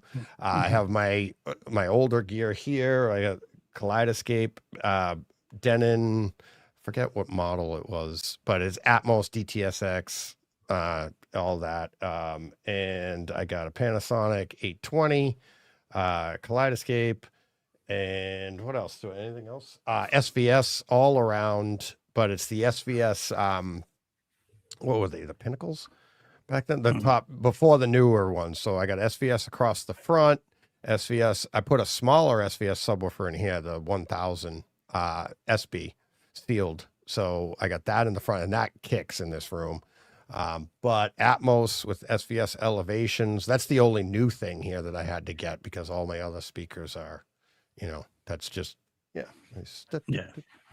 So mine is on the site. But I mean, I'll quickly do it. Mike will save you he says homework, so I can save him some of that. I mean, if you want to see the tour of Cinema George, you can also go into my bio on Twitter as well. I've linked to the raw footage of the home theater tours on my bio. Michael follows me on Twitter, so if you click on that, that'll show you as well. But yeah, I've got a 75-inch Sony Z9D, legendary Sony Z9D. That people were crossing borders to buy. Yeah. And I've got a DLS flat box speaker package, so that's the 7.2.2 with in-seating Atmos speakers. I've got a Oppo UDP 203 4K player. I've got a Yamaha RX A3870, I think it is, receiver. I've got a running Harmony Elite. We've got in all that good stuff, PS5, PS4 for thing movies, Apple TV 4K, all that kind of stuff. And then again, so I'm running Atmos, Neural X, DTSX, all that stuff as well. But the full list is on the website, as I say. So yeah, all good. Oh yeah. Mine's 5.5.2.1 or 5.1.2 system. One sub, 2 overheads, 5 around, 5.1 system. So yeah, and it's Scruffy says Oppo sitting on gold there. Yeah, don't I know it? These things are becoming absolutely crazy. Yeah, I mean, have you ever bought? Here's another question for you: have you ever bought AV gear that has appreciated in value, not depreciated in value? No, that's and I sold mine. I bought mine. I bought mine for, I think I got it for 500, 450 or 500, because I said it in the show, when I got my Oppo 203, I got it like as it was released. And so it was like entry, from Oppo themselves. So it didn't go. So I think I probably got it like 450. I ended up selling it for $1,200. And that's how I got that's how I had started my Zapiti set. I got my Zapiti out of it. And I'm not saying I'm regretting it now. I love my experience with the Zapiti and I learned so much doing that, but I want an Oppo back just for the, the nostalgia. I don't need it. I mean, the Panasonic is just as capable, if not more capable than the Oppo in a system that had a projector in it without the Lumagen. Once you have a Lumagen or you have a display, you don't need the capability of the Panasonic because of the you don't need the optimization that you need with a projector. So, but yeah, the Oppos are awesome. And what else is nice about the Oppo that I don't know, you might not even be doing it. The processing in an Oppo is so good that you can use it to process you put everything through it to your, because it has an in, so you would run out of your receiver into the Oppo, out of the Oppo into your display. And that's the way Jim had mine set up, because it's something to do with the processing and that was even better. So no, man. Mike says, sorry to derail the show. No, Mike, don't be silly. No, don't be silly. It's all, we love talking this stuff. Yeah, exactly. Yeah, this is Exactly. because of how easy it is to derail the show because we love talking about this kind of thing. So you haven't got to try hard. Don't worry. Nope. Nope. All right, Okay. so Are we ready to there it is. park the car in Harvard Yard? Yeah. Oh my God. This movie was, I haven't seen this in a while, Me and I've neither. seen it so many times, but yeah. All right. Here we go. The show has rails. Cheers, Greg. Cheers, Greg. Yeah, man. Greg. There. Yeah. One. yeah. We're lucky They're if we too long. find You it. have to fix them. Yeah.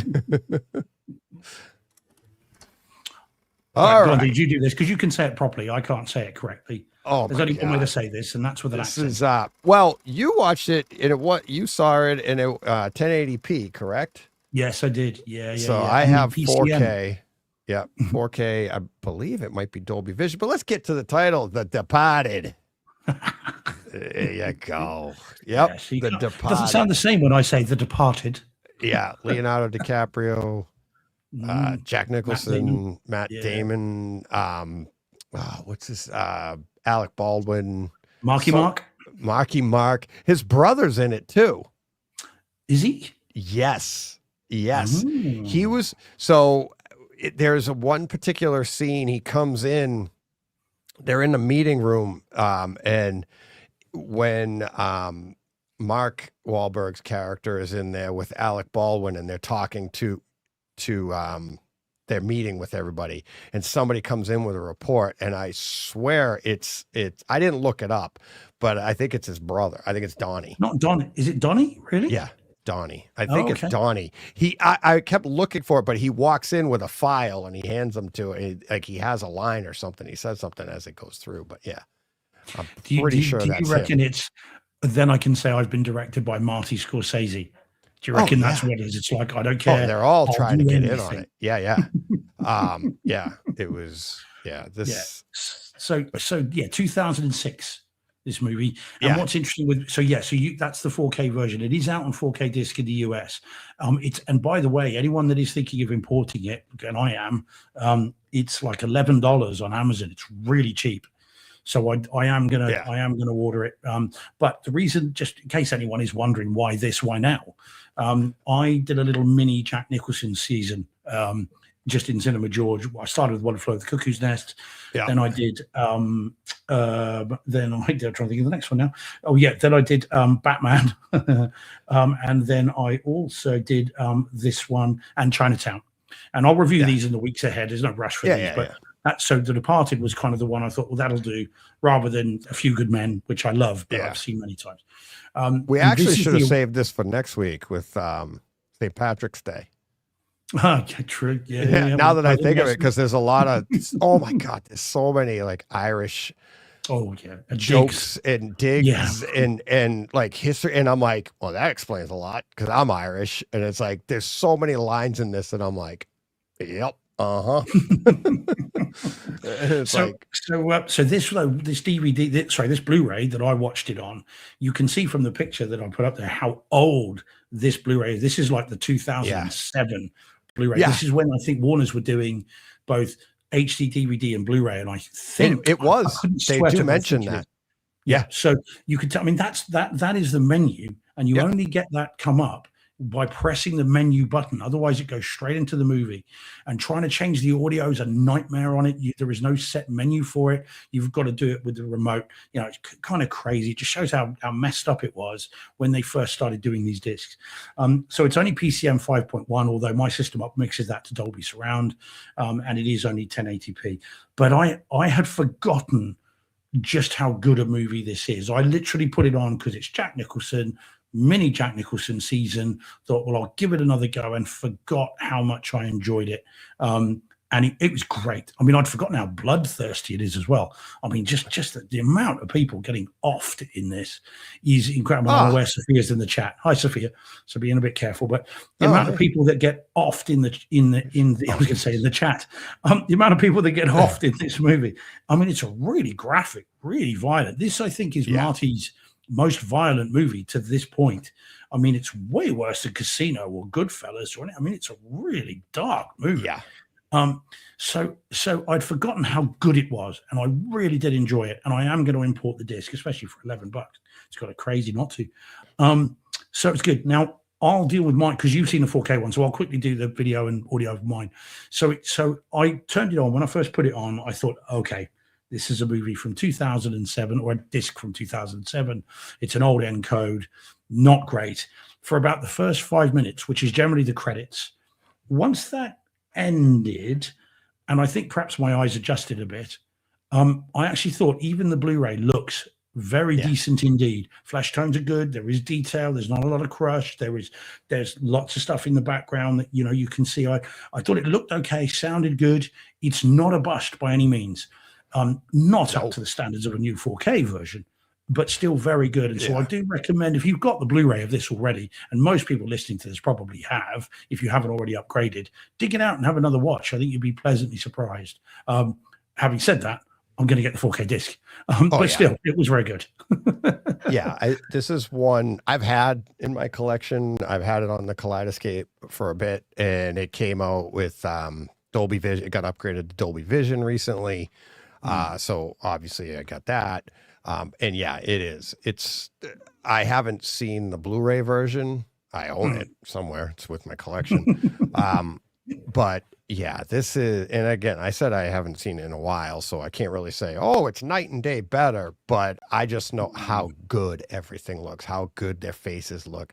Nicholson's face, he has so much character to that face. And when he acts, the way he acts and the things he says, and it gave some of the lines that are literally disgusting, that even that much more punch, because it's like he's in my room and he's and he's doing this thing, you're like, nah. And it's but then you have the youth of DiCaprio, right? And the youth, he looks so young in this. And the same with Damon. Came up just out of high school. They came up classes apart in the movie, right? Through the state police. And it's just, and I'd forgotten some of the detail of this movie. They both came up and they're both snitches on either side, the undercover cop versus snitch in the police. And it's the juxtaposition of all that, that's what makes this a Scorsese movie. Right. It's not just your cops and bad guys and all that. And never mind, all set around the entire idea of the real life Whitey Bulger, which is what Nicholson is supposed to be playing. Yeah. And when this came out, Whitey Bulger, he didn't get caught until it had to be in the teens, right? 2000 and teens. I remember. Really? Yeah. Okay. I know a rumor, maybe I'm wrong, maybe it was a different event, but I swear there's a rumor that he was at June 22nd, 2011. June is June when he got caught? 2011 is when he got caught. Yeah. After 16 years on the run. Okay. So the rumor was, according to the internet, so it's got to be right. Okay. But so that makes sense. The rumor was he was at Game 7 of the Boston Bruins in Vancouver. In that year, that would have been June 15th of 2011. So when they won the Stanley Cup June 15th, 2011, he got caught 7 days later. But the rumor was he was at that game, and there's a local hockey player that played for the Canadiens that was friends with him. So that's why that rumor could be true. And then for that, so anyway, that's why I said, it was, but this movie came out obviously whilst he was still at large. 5 years earlier from that, right? 5 years earlier from that. And then it's based on, ends up, if you haven't seen it, I won't tell you what happens to Jack Nicholson's character. But put it this way, it's called The Departed. Everybody in the movie is The Departed. yeah. Which is pretty interesting. Much. Yeah, man, I didn't even realize they used they used that in the movie. This is the first time I noticed that one of them goes, The Departed. But yeah, the picture on this is absolutely, I would say, it's not referenced, but it is such an upgrade. It looks so the uniforms, the their undercut, whatever they wear in the costumes, their clothing, the detail in that, but their faces is just like I'm saying, it's just there's a bit of overacting in this. I thought Alec Baldwin's character was like way overacting. Yeah, I think Wahlberg does too. Wahlberg Deliberately too. So he's swinging for a whole different fence. Oh yeah, he's going over the green wall, the green monster. yeah. You know, he's almost into comedy. Almost. Yeah, because even Martin Sheen's character is like, okay, settle it down. And I don't know if he was saying that like slow down on your overacting, or in real life he'd be like, calm down, buddy. Yeah. I mean, there's chewing and then there's, digesting and then spitting out the scenery. Yeah. Steve Att says Brad Pitt producer. Well, Steve, because I've been hunting through IMDb as I am wont to do. I found that Brad too. Pitt was supposed to have been the Matt Damon character. But Damon stepped in at the last minute. Brad Pitt had other commitments. He had to back out. I read the IMDb thing. He had to back out because I forget what the commitment was, but he had to back out. But it was his. He's a producer, and so is Jennifer Aniston. Yeah, it's it the was Plan their B Productions. Plan B Yeah. Productions that they own together. So that's why he's a producer on it. But yes, he was supposed to be in it. Nicholson wasn't supposed to be in it. Who did they get? Sean Penn, wasn't it? Wasn't it supposed to be Sean Penn or someone like that? No, Penn. I think Penn. I thought Penn would have. No, was it Penn? No, I think Penn was supposed to play Damon's character, maybe, or something. I forget. But yeah, I read it somewhere. Yeah. I can't remember who it was that was supposed to be. I know it. In the IMDb, Nicholson wouldn't wear a Red Sox hat. He was supposed to wear a Red Sox hat in a scene. There is a scene in it where he wears a black baseball cap. And he's like, and I think it's hysterical. Like, this is for a movie. You're an actor. You do this. And they're like, okay, this is take a place in Boston. You're going to wear that. And you're like, nope. Because his history, and I grew up on that history, is Celtics Lakers. He's always in the front row. You hated Nicholson at the Lakers games in LA, and he hated the Celtics and this and that. And here you are in 2006. Magic and Bird get along now, buddy. Back off. And he's like, I'm not putting on a Red Sox hat. I thought that was great. Would his be the Dodgers then? LA Dodgers? Would that be the baseball team for LA? Probably. I don't know. I think, but his big love-hate relationship was Celtics. Lakers. So, nothing Boston. Yeah, but yeah, and of course, in the background of the scene with the angels, so you've got Jack Nicholson and the little kids. In the background, there is a yacht, and that's the yacht that Jordan Belfort, so DiCaprio, uses in Wolf of Wall Street. So the big boat behind them is the same one. Yeah, it's the same one in Wolf of Wall Street. Oh, yeah. Wow. So Scorsese must have thought, oh, I really like the look of that. Yeah. And obviously remembered that then for Wolf of Wall Street. A lot of this was filmed in New York. I read that too. A lot of it was filmed in New York because New York had I think it was either 10 or 15% tax credit for rebate on tax, whatever, for doing it. So you basically were getting paid to be there. So they filmed mostly there. They did 3 weeks in June in Boston and 3 weeks in August in Boston for what they were. And then this movie was so big. It did so well. I mean, won Best Picture. Boston instituted a 25% after this movie to get in the hope that they would attract more people. Yeah, exactly. Unfortunately, none of the characters can return. Indeed, not unless it's in the afterlife. Martin Sheen, I thought, was awesome too in this. He's role. good. Now, what I couldn't work quietly out, good. Is he supposed to be inept? Is he supposed to be a bit rubbish at his job? Because he gives away these people's positions left and right, and then exposes himself massively. Not that way. To get sort of. It kind of seemed to me like he was well out of his depth. Not as an actor, I don't mean his character was completely inept. I think. At the time period, it's like this was like you see someone. I remember I forget which one it was. I think it was Damon's character when he is, and this was to show like kind of like the passing of the torch, and like Martin Sheen's character was older, doesn't get the new technology, isn't keeping up, and this was for us to watch this now. You think new technology, the way they were using cell phones then, and the way they were texting each other, and it's not with a QWERTY keypad, it's numeric keypad, and Matt Damon's doing text without looking Mm. And it's like, that's a hint at like, this is what's going on. And then, so you have Matt Damon's character that's smarter. He's ahead. And the same idea with how smart they portrayed Leonardo DiCaprio's character, right, in the room. And it's like, but then they did do that line with about Shakespeare and stuff. And then later on, Martin Sheen's character brings that up. So it's like he's smart, but he might not be as street smart anymore because times have changed. You know what I mean? And that's where it takes off. But yeah. No, so it was. But I did enjoy it. I am going to import the disc, as I said. It is a good movie.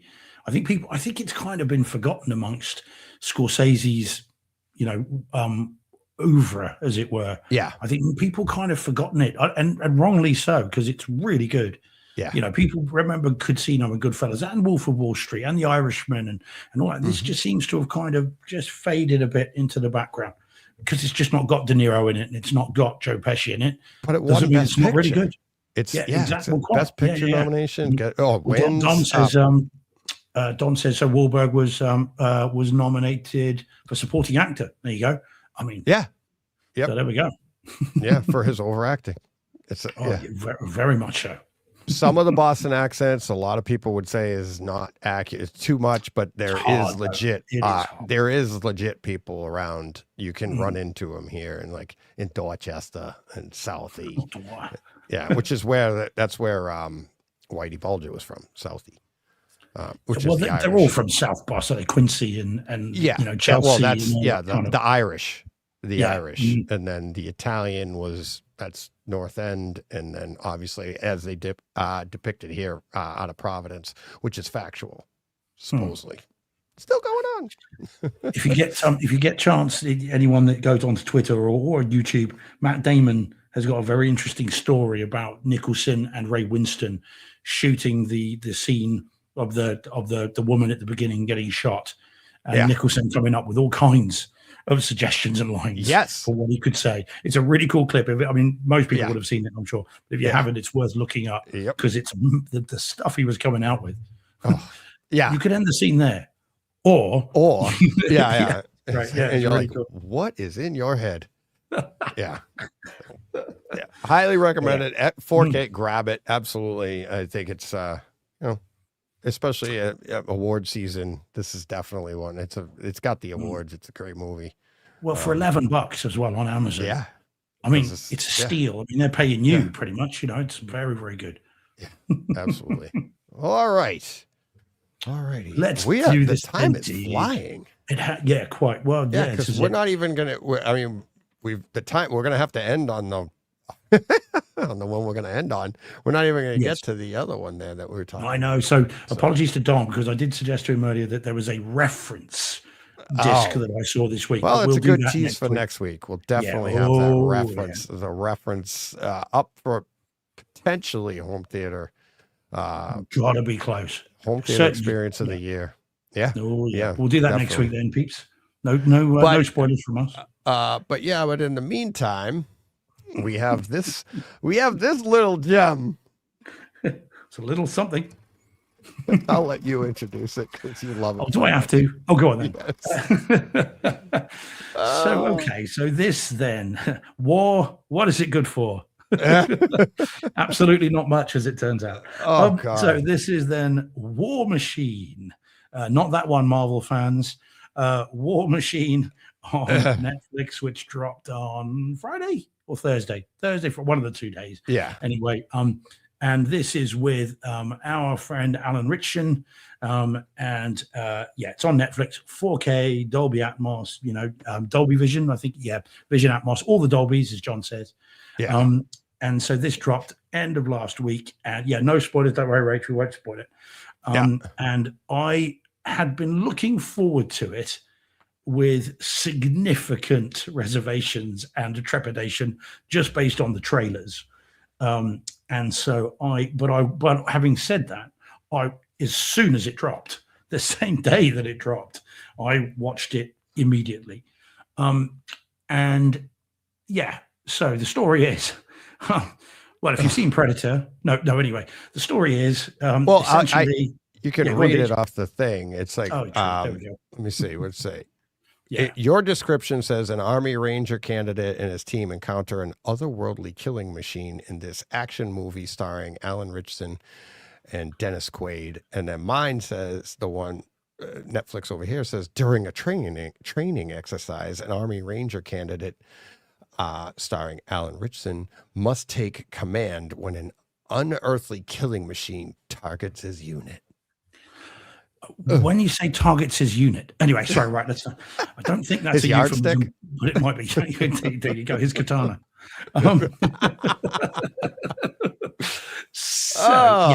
Nice. So yeah. Now this is. I mean, again, we won't spoil it, but that's exactly it. Army Rangers. Trust selection. me, we can't spoil this. No, well, God, no. You can't. So it is a movie. It is every bit as cliched as that makes it sound. And I mean, this is the kind of movie that the word stupid was invented for. What did I say to you? Like, it's like, the first half hour and the last like 5 minutes are awesome. The middle part is the best home theater comedy you're ever going to see. Because it's got all the action and the explosions and the fun of your home theater, but it's an absolute laugh. You're like, are you kidding me? Yeah. Oh man. Yeah. It is outrageously dumb. Yes. And just so, I mean, and you will be, even if you're only paying the most cursory of attention to it, you will be going, why, what, when, how? Yeah. And also going, as I did, right, well, that bit's from Predator. Oh, that bit's from Predator. Oh, look, that bit's from Predator. Oh, look, that line's from Predator. Oh, look, that setup's from Predator. I mean, yeah. So, I got to the end of the movie and was like, that was hard going. However, so having said that, and again, we've got to be careful because it is new and lots of people haven't seen it. It is all kinds of dumb. They don't even bother to give names to most of the characters. They're just a number, which I think is a commentary on it in and of itself, by the way. So what? Just give them a number. Don't bother with a name. Well, what I liked about it is it does play a part in the story by the end.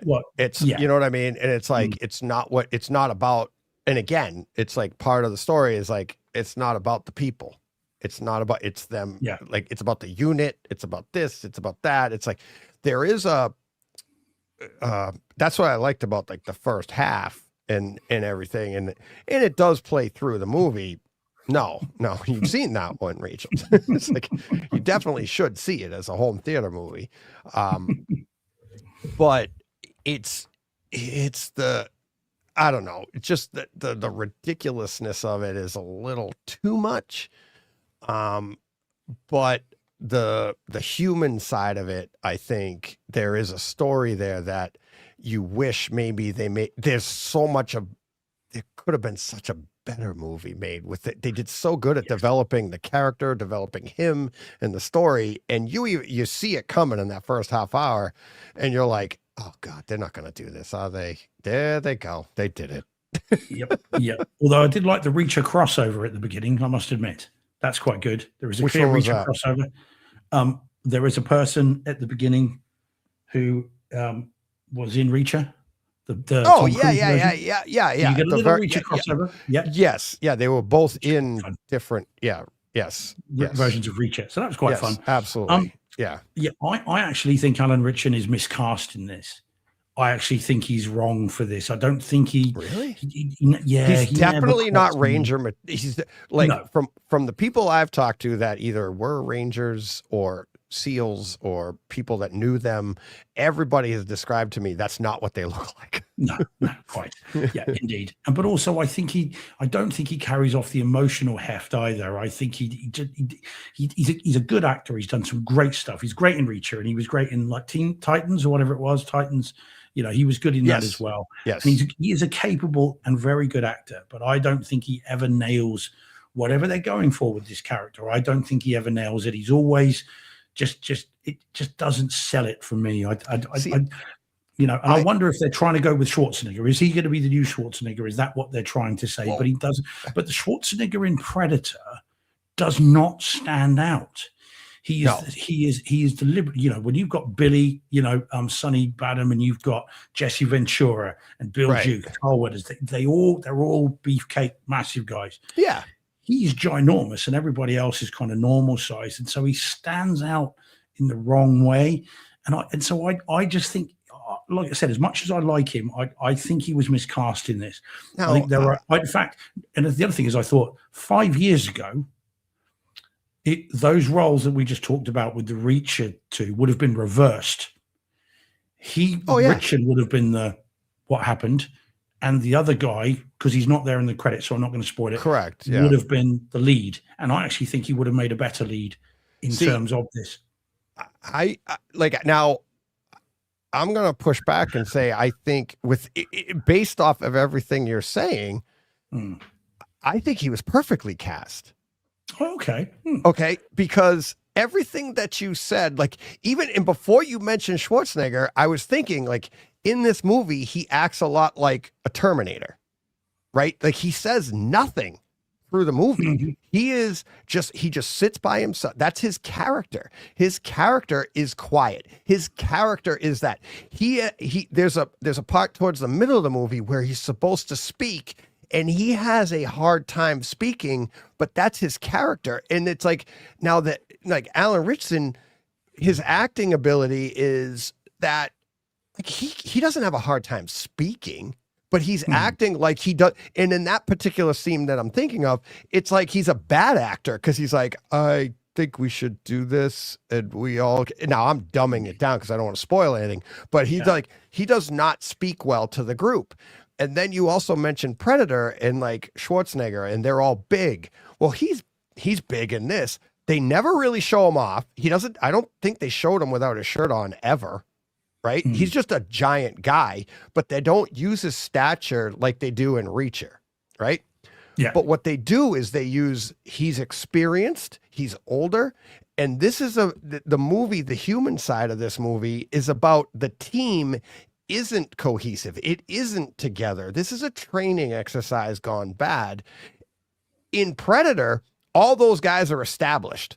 They are the team. And that's what made that movie amazing is the Predator came in and dismantled a well-experienced team that knew, and what was fun in Predator is they took each character and their expertise, shined their expertise, and then eliminated the character. And you were like, oh my God, which is trying to show that the Predator has all that expertise, right? Like, so in Predator, you have each guy has a role, and they had a tracker. They had this, they had that. And, you know, Billy doesn't get scared of anything, right? It's like, what's scaring him? And he's the Predator had all of that in that one character, the Predator. This movie, they have nothing. None of them. They literally don't even have weapons. And they have nothing. And they had to come together. And the person that they put as a leader doesn't want to lead, can't speak.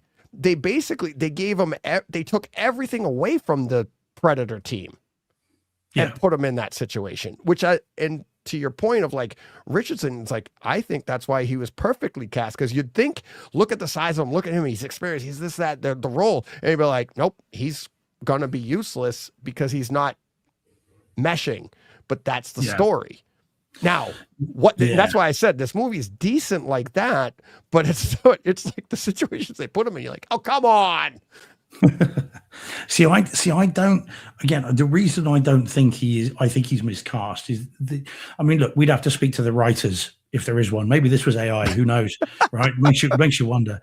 But story came in off an asteroid. Yeah, come on, I think he's supposed to be a tortured soul. Yeah. He's got PTSD. He is struggling with everything. Everything is difficult. And there is a scene where he's required to give his little emotional, motivational speech. And I don't get any of the emotion from it. I don't get anything from it. He's a charismatic guy. I've seen him interviewed, and he's very good in Reacher and all this stuff. But he's just a blank page in this. I didn't feel the tortured soul. I didn't feel the emotion. I know what I've got to do, but I can't do it because of my PTSD. And he just was not conveying that. He was just a blank space. He was a number. Right. And, yeah. And I thought he did good at that. Well, yeah, but I think he's supposed to be more than that. I think. See, I don't think he is. That's why I think he's good. I Yeah. think he's not supposed to be more than that. And even like he gives 2 speeches, one better than the other, right? It's written to one supposed to be better than the other. And I agree with you that the one that's supposed to be better still isn't great. But I feel like that's still that character in that moment. Like you're not all of a sudden going to be like, you know, a Shakespearean actor. You're right. After everything he's been through, he sees the light and he's better at giving this particular speech. And now all of a sudden he's going to nail it. No, I think he did a great job. And I think, and I liked, I don't want to spoil it, but I liked the way they ended it. I liked like even his character, the way they ended his character. And you know what I mean? Him in the, you know, in the chopper there and now looking at him. And then they get to that, his name. And everybody, that's what to your point, like he's a nobody. He's a blank page. He's a nothing. And that was the entire point. And now at the end, everybody wants to know who that blank page is. Yeah. Right.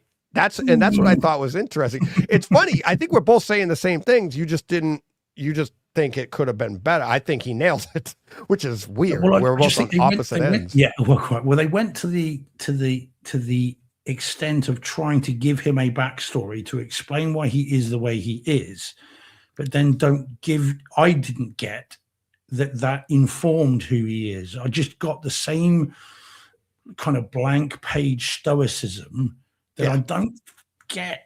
I don't think that's what they're going for. If it was that he's a master, give it, you know, best picture. I wouldn't go that far, but I would say it worked. I'd just say, I'm saying it worked for me. Yeah. You know, I'm not saying he's like, you know, exactly. I'm not giving him the Oscar for this. I'm just saying it's like, it worked, you know, for me. So now in terms of then the audio video, so let's do that then because time's getting on. Yes.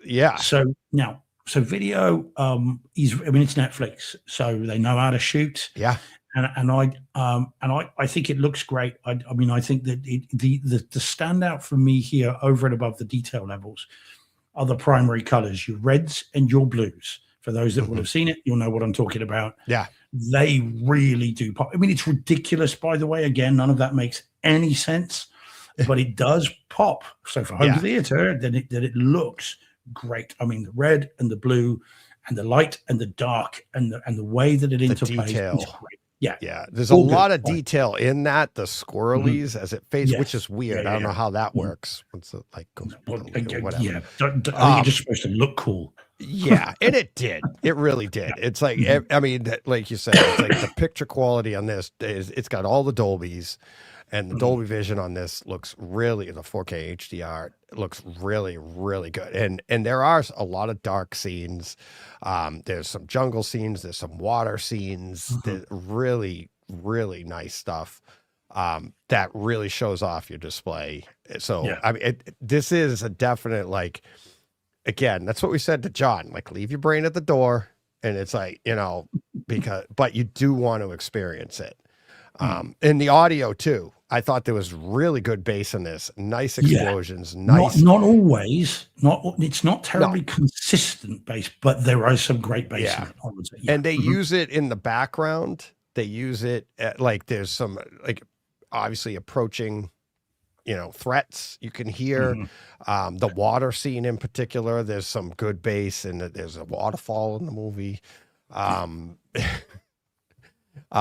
Not the nice waterfall in the movie Stealth, but a nice one. It was a waterfall. Predator. Yeah. But yeah, it's the audio in this I thought was really, really good too. It's like, and again, that panning, of that, where you get the light scenes and stuff like that. It's the TV giving away, foreshadowing what's to come. That's playing a different, it goes around the room when they're at the barracks, and you're like, oh my God, would you shut that thing off? Like, oh no. Yes. But yeah, no, it is a good home theater presentation. That's the best thing I can say about it. Would you watch it again? I was going to say, I'm hoping it gets a physical release. It's that good. Oh, really? Home theater wise. Okay. What do I buy it? I don't know. Well, if this dropped on Kaleidoscape, I'd buy it in a heartbeat. It's just because I think it's home theater wise, I think it's that good, and it is fun. Yeah. It is a fun movie. It's just I was hoping, like, see, I went into it and I didn't read the synopsis. So I went into it and I'm getting into it. Remember when I said to you, I'm like, I'm ready to run through a wall. This is great. And then it was like literally after I sent you that text, I'm like, Tim, they showed the clip of the TV and telling you what's it. I'm like, oh no. I mean, Have you seen the out trailer? Loud. No. Oh, so you, oh, right. Wow. Okay. Yeah. I'd seen both So trailers. I was like, I got like the worst, like I should have had it spoiled. It would have, like, I was like, oh God, no. Yeah, they did it. And then I read the synopsis afterwards. I was like, oh, I should have read the synopsis. Yeah. Well, that was my problem. As I said, I had seen both trailers. So as I went into this, you know, as I said, I lost count of the Predator rip-off. I mean, I don't even think they're homages. I think they're rip-offs. And again, I won't spoil them because you said that when you were talking earlier, like the homages, the rip-offs. Yeah, you lost count. Right. Okay, that's just silly now. Yeah. Including the helicopter shot at the end. It's just silly. I did have one continuity issue that I was like, that I said to you, and then right after I said it, it kind of took care of itself in the movie. Right. And I was like, oh, okay. But still, and it was like, which is like the movie, the thing I was talking about earlier about this, something like this, maybe not to this ridiculousness, but again, like something like this is what galvanizes everybody together. Like we were talking earlier, like, oh, everything that's going on, you fight. It's like, this is something that you'd be like, okay, forget the issues of the day. Here we go. We're all together. High five. We're all working together. Right. And I think it was Reagan or somebody said like this exact thing. Like if this ever happened, this is what would galvanize everybody. But and but Bill it's so Pullman said it at ridiculous. Independence Day. Yeah, and this is like Independence Day wasn't ridiculous. I mean, not like this. I mean, it is, but it's not like this. I mean, I said to you, I go, this is like Moonfall, ridiculous, and I like this one better. Well, yeah. But I don't know, man. I knew what I was going to get. I got what I was expecting, and I still didn't enjoy it. Yeah. He's better than this. He's a really good actor and he's great in Reacher. And I just think that he deserves better. This is either straight to DVD schlock rubbish, or it's got pretensions to something better, so it should have been better. I mean, this is again, if someone told me this was written by AI, I'd go, makes perfect sense. Got it. Fine. Yep. Okay. Yep. I see that. That good, good one. You got one over on us. Makes perfect sense. That someone sat down and wrote this, and I mean, I'm not besmirching all writers. Obviously, we love Carl, but it's like this. This is the kind of thing that maybe, my opinion only, everybody, my opinion only, kind of gives writers a bad name because it's just nonsense, and it's derivative nonsense. No more than, like I said, and I already said it, like Moonfall. Roland Emmerich has made some great movies, good movies unto themselves, never mind the home theater experience, right? Yeah. But he does love to make a great home theater experience. He's literally said that. Like, I love to do like I want to make a movie to do some special effects and have some stuff. I got an idea for effects, and then he writes the movie around that, hence Moonfall, right? So that's what I think this is that. This is like, here's so much fun in your living room, home theater, whatever. And we just kind of wrote a backstory to do what we did for the home theater experience. That's really what it is. And this isn't Roland Emmerich, right? That's not this is Netflix. So I want more of this stuff. I want more fun home theater experiences. It doesn't have to all be like, the story of Casablanca or something, right? Let's just have fun. And that's what this movie is. Yeah, but you can have a fun movie and a home theater experience and it still be good. Yeah. Oh, absolutely. Netflix, I mean, how many times we talked about Extraction and Six Underground and movies like that, Adam Project. All of those. They're not mutually exclusive. No. But not everything can be that good. Yeah, and they're trying to pump out some stuff, and I get that. And it's like, hey, if this is the low bar, I'll take it all day long. Don't go lower than this. But you know what I mean? But like, if this is what we consider the low, like, all right, it's still like, I'm recommending it. Like, you got to see it. It's a great home theater experience. I'm not putting it up there with, like, it won't be in my top 10. It's not that, but it's fun. It is a lot of fun. And we've, in my opinion, reviewed worse movies that didn't have as good a home theater experience. Yeah. No, that's fair. Yeah, that is fair. Yeah. But I think that put it this way. Okay. So let's bright side this from my point of view. Would I rather have seen it for the first time in Cinema George for my regular Netflix subscription? Hell yes. Oh yeah. Would I wanted to pay 20 odd pounds to see it in the theater? Hell no. No. So or buying it. It's like, if you bought this first on 4K, you probably would be disappointed because you'd be like, yeah, no. Or if it went straight to disc, you'd probably be like, oh, okay. It'd be a Netflix expectation, right? So like, if you saw it in theaters and you had to pay the money and do all this, you'd be like, that was the most ridiculous. No, I can't believe I wasted money and went in time and went to the theater. To your point, yes, I agree with that 100%. But that's my point of like, this is what Netflix is for. This is the landscape. This is the market now. And this is where we can get fun stuff like this. Yeah. Right. Fair enough. It's like, didn't cost you anything. You already paid for the Netflix. So have some fun, crank it up, enjoy it, leave your brain at the door. And it's like, I think, and apparently John did and still hasn't woken up because we haven't heard what he thought. I think we can guess. Yeah. Oh yeah. No. Alrighty. All right. Okay. We got a question. I know Paul dropped into the chat quick, and a quick question. We were talking earlier. What do you think? This is a good one. Is Monarch season 2 looking better than season 1? I felt burned by season 1. Yes, we said it is looking better. Yeah, definitely. That was a little wrap up from earlier that Paul wasn't in.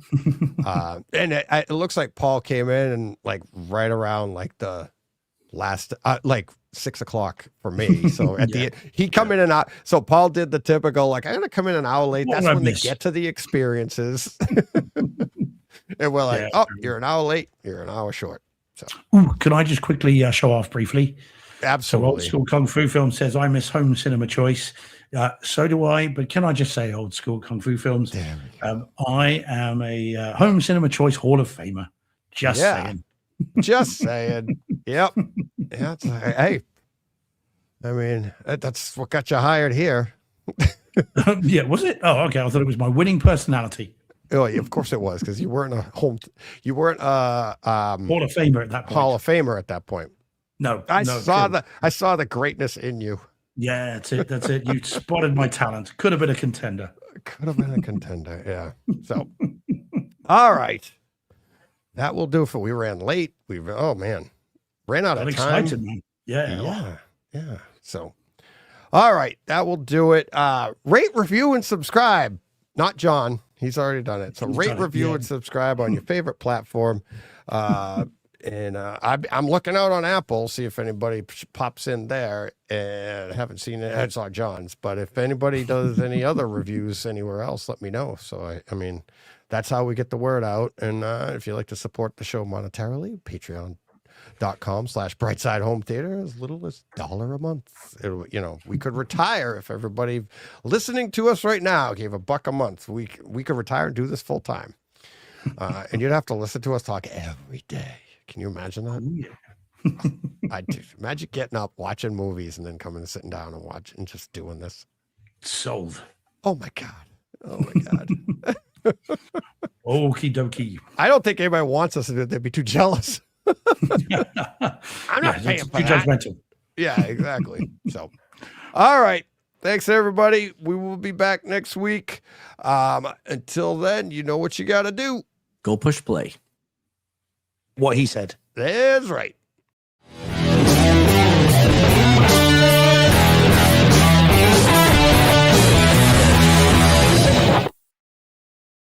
Hey, Fred. This has been a Hey Fred production with theme music by Jeff Bernhardt and Throne Vault Productions.